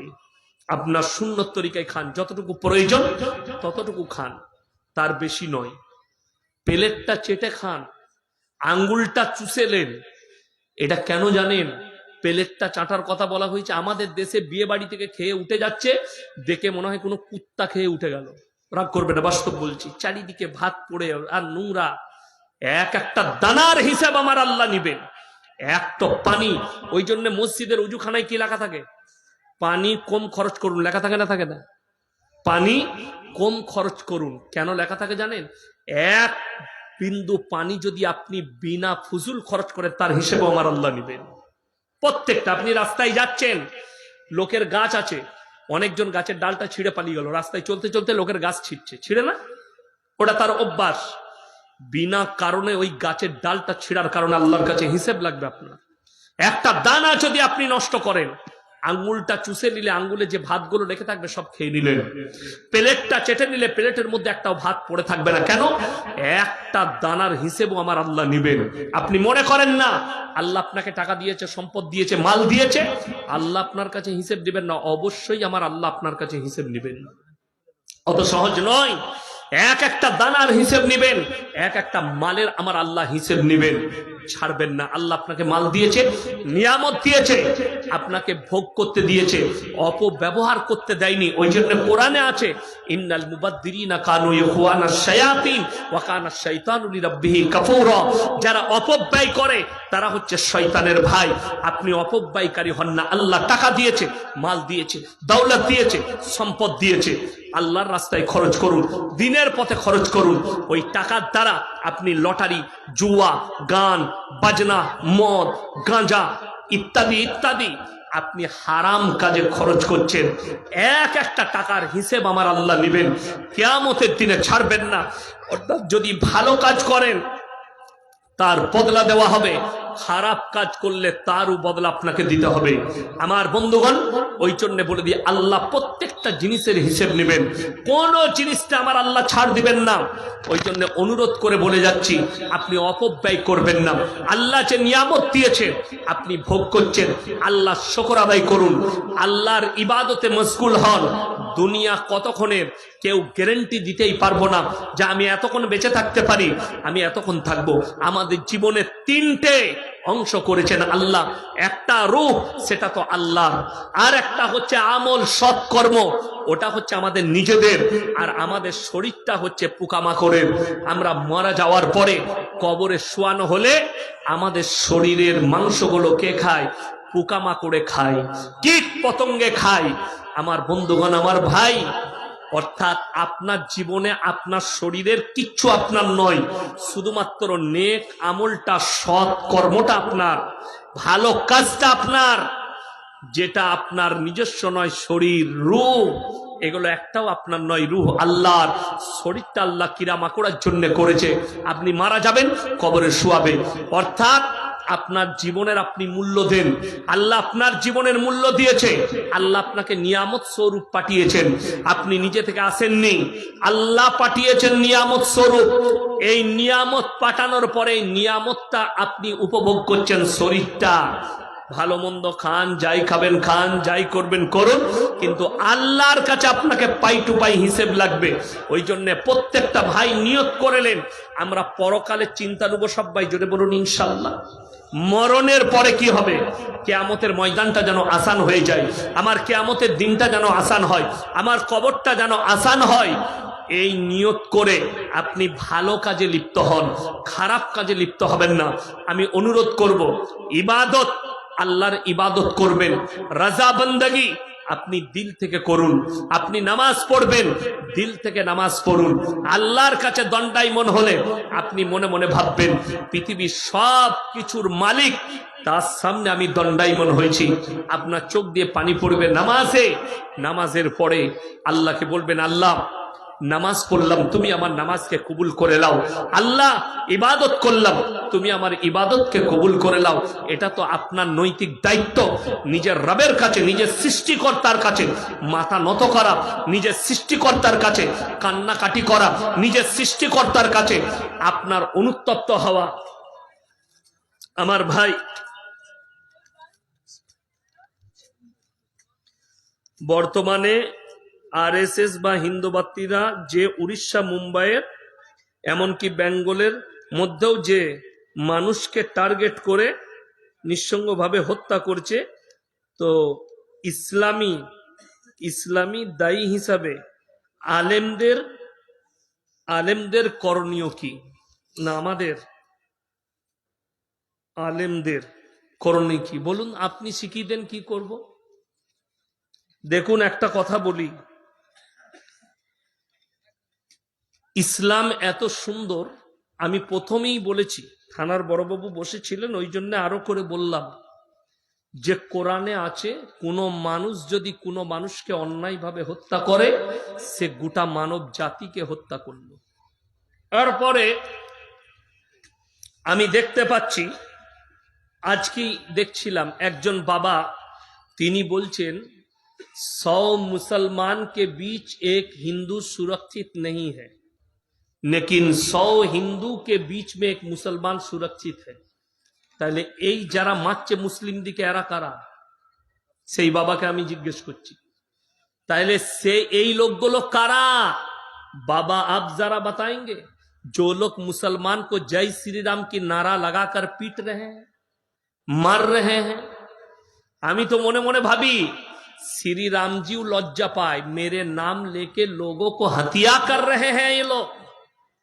আমি অবাক হয়ে যাই। আচ্ছা, বাবরি মসজিদ ভেঙে রাম মন্দির তৈরি হয়েছে না হয়নি? হয়েছে। তারপরও রামজি এখনো রাম মন্দিরে যায়নি, আমাদের মসজিদই আছে। তার জন্যই তো মসজিদের দরজায় এখনো জয় শ্রীরামের নারা লাগাচ্ছে। এখনো পর্যন্ত अभी भी हमारे मस्जिद के सामने आकर जय श्री राम के नारे लग रहा है। इसका मतलब श्री राम जी अभी भी हमारे मस्जिद में है, तो तुम अंदर आ जाओ यार, अंदर आके इबादत कर लो। राम जी हमारे मस्जिद में है, ये तो हमारे लिए खुशकिस्मती है, এটা তো আমাদের ভাগ্য। ওই জন্য অনুরোধ করে বলছি, ইসলাম কেউ কি টার্গেট করে না, ইসলাম কেউ কি মারার অনুমতি দেয় না। যারা মারছে, যারা অন্যায় করছে, আমি সরকারকে বলবো, বিজেপি বিধায়ক অসীম সরকার আমাদের ধর্মগ্রন্থ কোরআন শরীফকে নিয়ে বাজে মন্তব্য করেছে। আমি তো বলে দিয়েছি আগে, আমি অনুরোধ করে আপনাদেরকে বলে দিয়েছি, তিনি আমাদের সাথে বসুন। তা না হলে এসব লোককে আমি কেয়ার করি না, এগুলোকে আপনারা গুনতিতে নেবেন না, এগুলো অগুন্তি লোক। যদি কারো মনে হয় যে ইসলামের ওপরে তো আঘাত, আজকে যেদিন থেকে নবীজি মক্কায় ইসলামের প্রচার শুরু করেছেন, বেঈমান কাফেররা সেই দিন থেকে ইসলামকে গালি দিতে লেগেছে। কোরআনে আছে, নবীজি কাবা ঘরের ভেতরে কোরআন পড়ছেন, আর বেঈমান কাফেররা বাইরে প্রচার করছে। কি প্রচার? আল্লাহ কোরআনের আয়াত নবীজির কাছে পাঠালেন, ওয়াকালাল্লাযীনা কাফারু লা তাসমাউ লিহাযাল কুরআন ওয়ালগাউ ফীহি লাআল্লাকুম তাগলিবুন। নবী যে কোরআন আবৃত্তি করে, সে কোরআন তোমরা শ্রবণ করো না, হাততালি মারো আর কানেতে আঙ্গুল দাও। ইমানদারির সঙ্গে বলুন তো, কোরআনকে রুখা গেছে? ইসলামকে রুখতে পেরেছে? দ্রুত গতিতে ছুটেছে আজকে 250 কোটি মুসলমান। আপনাকে কি বললাম, একটা ডিবেট হয়েছে জাবেদ আখতারের সাথে, 20,000 অমুসলিম ভাই ইসলাম কবুল করেছে। জোরে বলুন সুবহানাল্লাহ। তার জন্যই আমাদের ভারতের একজন জ্ঞানীকে দেশ ছাড়তে হয়েছে, আমি নাম উচ্চারণ করব না, আমরা দায়ী হয়ে যাব। তেনাকে দায়ী তাড়িয়েছে কেন? তার বক্তব্যের দ্বারা, তার ভাষার দ্বারা বহু মানুষ ইসলাম কবুল করছে। তো তাড়িয়ে দিয়ে কখনো ইসলামকে মিটানো যায় না, কোরআনকে পুড়িয়ে দিয়ে ইসলামকে মিটানো যায় না, কোরআনকে গালি দিয়ে ইসলামকে মিটানো যায় না। যদি অসীম সরকারের সৎ সাহস থাকতো, তাহলে অবশ্যই, তিনি তো এমএলএ, তিনি বসার জায়গা ঠিক করবে। আপনার এলাকায়, আপনার থানাতে করুন না, আমরা মৌলবীরা যাব, আপনার থানায় করুন ঠিক, নাহলে আপনার যেখানে সেফটি লাগছে সেই জায়গায় ঠিক করুন। মুম্বাইয়ে চলুন, মুম্বাইয়ে কোনো হল ঠিক করুন। পায়খানা ঘর খুঁজে পাবে না, পালাবো। পায়খানা ঘর খুঁজে পাবে না। যেমন আজকে দেখছিলাম একটা বিহারের না ইউপির মেয়ে, সে বলছে शेर 2 बच्चा पैदा करती है और सुअर 10 बच्चा पैदा करती है। তাকে আমি জিজ্ঞেস করব কাকে টার্গেট করেছে? মুসলমানকে। মুসলমানদের 5টা 7টা বাচ্চা, ওই জন্য ওরা শুয়োর পয়দা করে আর আমরা 2টো করে ছেলে নিই। তাকে জিজ্ঞেস করি রবীন্দ্রনাথ ঠাকুর জানেন কটা ভাই বোন? কজন? কে জানেন? শিক্ষিত লোক তাড়াতাড়ি বলুন, কজন ভাই বোন রবীন্দ্রনাথ ঠাকুর? 14টা ভাই বোন রবীন্দ্রনাথ ঠাকুররা, 14টা। তাকে কি বলবে? हम तुमसे पूछ रहा हूं तुम इसको क्या कहोगी? মোদিজিরা 6টা ভাই বোন, মোদিজিকে কি বলবে? যোগীজিরা 7টা ভাই বোন, যোগীজিকে কি বলবে? अरे मेरे बहन अपने दिमाग को ठीक करो। वो जमाना अलग था जब लोगों ने 10-15 बच्चा लिया करते थे, लेकिन आज के जमाने में किसी मुसलमान के घर में भी 5 बच्चा नहीं है। वो एक ही बच्चा पैदा करने में परेशान हो जाते। আর আগামীতে ওই একটার বাচ্চা বেশি বাচ্চা হবে না, আবার আগামী আরো কিয়ামতের পূর্বে আর ছেলেদের দ্বারা ছেলে করা সম্ভব না, সব মেশিনে মাল হবে। আপনারা হাসি মনে করছেন? এখন বেরিয়ে গেছে তো মেশিনে বাচ্চা হচ্ছে। আপনারা জানেন না মেশিনে বাচ্চা হচ্ছে? জানেন না? টেস্ট টিউব বীর্য নিয়ে মেশিনে ভরে দিয়ে বাচ্চা তৈরি হচ্ছে। এমন একটা, যেমন আমাদের মারা খড়ে রান্না করেছে। আপনারা কি বলতেন? খড় বলেন না পোয়াল বলেন? পোয়াল। ওই পোয়ালে আমাদের দাদিরা রান্না করেছে না করেনি আগে মারা? এখন কিসে রান্না হচ্ছে? গ্যাস। তারপরে কাঠ এলো, তারপরে গ্যাস। কয়লা ছিল, গ্যাস এলো, এখন আবার কারেন্টের চুলো এইছে। দেখেছেন? সুইচ বউ টিপে দিচ্ছে, 10 মিনিট ভাত হয়ে যাবে। ও সুইচটা টিপে দিয়ে এখানে মোবাইল নিয়ে বসে পড়বে, ও ভাত অটোমেটিক হয়ে যাবে। আবার একটা দিন আসছে সামনে, বাড়িতে আর রান্না হবে না, হোম ডেলিভারি চালু হয়েছে, জোম্যাটো। আর কতটো বেরুবে তা ঠিক আছে বউ? আর এই জোম্যাটোতেই জমদূত ঢুকে আছে। অনেকজনা জোম্যাটোর মাল দিতেছে, দেখবি তোর বউকে নিয়ে পালিয়েছে। হ্যাঁ, মোবাইলে দেখাচ্ছে তো। বন্ধন লোন শোধ করতে পারেনি, প্রত্যেক দিন একটা করে প্রত্যেক সপ্তাহে আসতো গ্রুপ বন্ধন লোনের সুদ নিতে। ওর বইয়ের হাতে 4 ডিম খেয়ে যেত। 6 মাস পরে তার বউটাই নিয়ে পালিয়েছে। যা বুঝে করবে। কিছু ঠিকাদার, টিকটকার ইসলামী পোস্ট করে বলে লাইক শেয়ার না করলে হাত পচে যাবে বা ক্ষতি হবে। এই নিয়ে কিছু বলুন। যে শেয়ার করবে তার ক্ষতি হবে। কথাটা বুঝতে পারেননি? দেখবে যে শেয়ার করবে তার 100% ক্ষতি হবে। এইটা হচ্ছে ইসলাম বিরোধী কথা, শরীয়ত বিরোধী কথা। কথাটা বুঝতে পারেননি? কেন বলে দিই। অনেকজন দেখবেন, অনেক বক্তা আছে বাংলাদেশের, এই কাজটি করলে বাড়িতে বরকত উড়ে যাবে, দিয়ে দেখা যাচ্ছে বটির ওপরে বসে কাটতে নেই, বটির এইখানে। এগুলো তো বেদাতীদের কথা, কুসংস্কার ভাষা, কুসংস্কার ভাষা। আচ্ছা আপনি বলুন, আপনি বইয়ের পাশে শুয়ে আছেন কিংবা আপনি বউকে জড়িয়ে ধরে আছেন, আর দেখলেন কোরআন শরীফ, এটা কোরআনে লাইক না করলে আপনার ক্ষতি হবে। আপনি এমন অবস্থায় আছেন, ওই সময় কোরআন পড়া যাবে না। পায়খানা ঘরের ভেতরে বসে আছেন। এখন তো পায়খানা ঘরে লোক মোবাইল দেখে, দেখে না? হ্যাঁ, অনেকজন যারা ফ্রি ফায়ার হারামখোর পায়খানা করছে। আল্লাহ পায়খানারও চিন্তা করবে, আল্লাহ এর পেটে ঢুকে আমি কি ভুল করেছি। এই তো অবস্থা সমাজের। কেন জানেন? সমাজ ব্যবস্থা পরিচালনা এই আলেমদের দ্বারা হয়নি, আপনি নিজে পরিচালনা করছেন। ওই জন্যে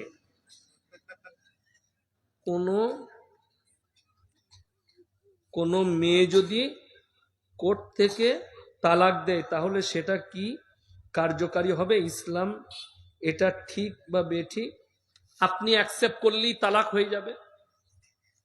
অ্যাকসেপ্ট মানে বুঝেননি? আপনি সই করে দিলেন যে হ্যাঁ আমিও ছেড়ে দিলাম, তাহলে হবে। আপনি লিবেন না আমি জানি না, সব কাগজ আমি জানি না। লুবো না, বুঝে করবে।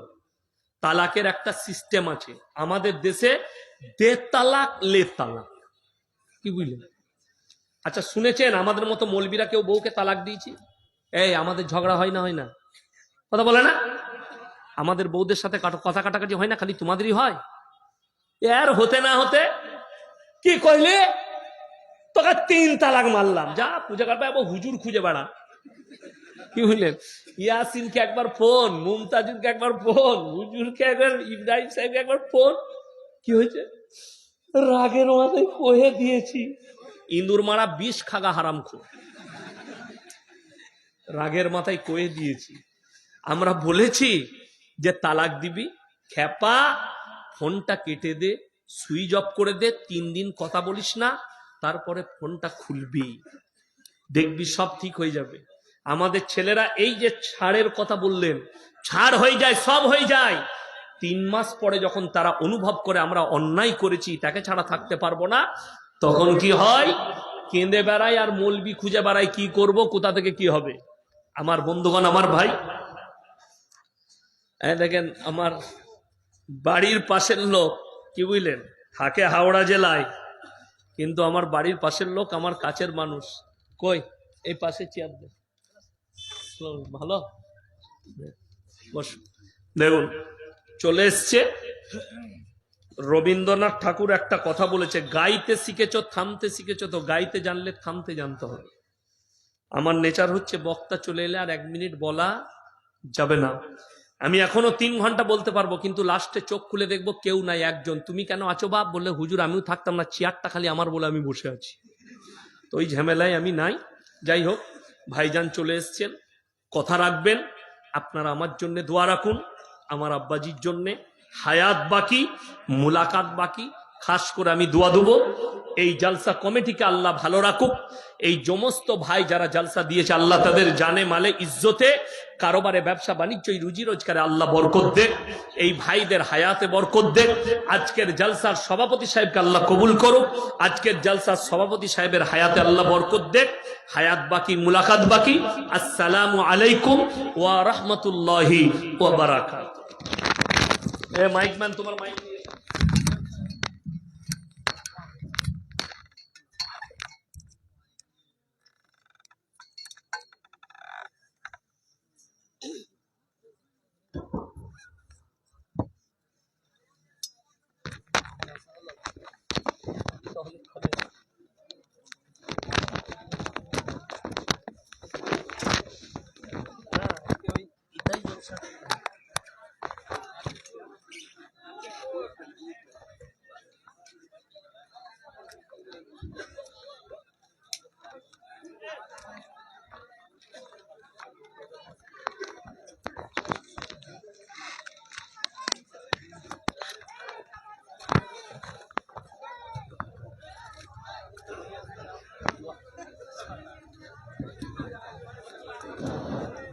নিয়ে আলহামদুলিল্লাহ, কারি ইয়াসিন সাহেবের এতক্ষণ ধরে আলোচনা শুনলেন। এবারে আমাদের যিনার নাম হ্যান্ডবিলে শুনেছেন, জনাব মৌলানা সিদ্দিকুল্লাহ সাহেব, উনি আসছেন আপনাদের সামনে কোরআন এবং হাদিসের আলোচনা রাখবেন। আপনারা শুনবেন এবং আমলে পরিণত করার চেষ্টা করবেন। কোরআন নিয়ে আসতে বলে দিয়েছে যে যাচ্ছে, বলে দিয়েছে, বলে দিয়েছে।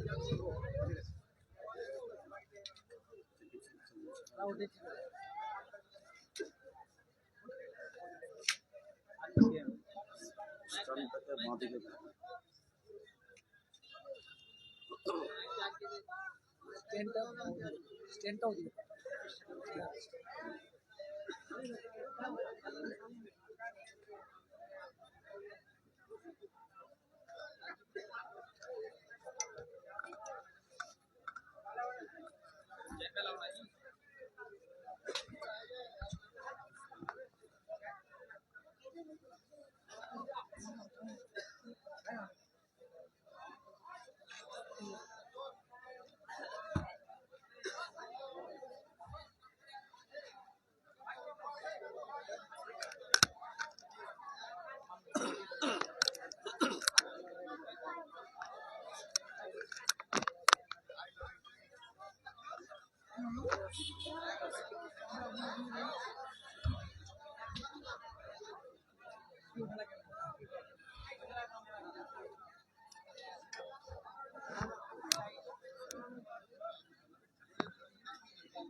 السلام عليكم ورحمة الله وبركاته. Then strongest sound.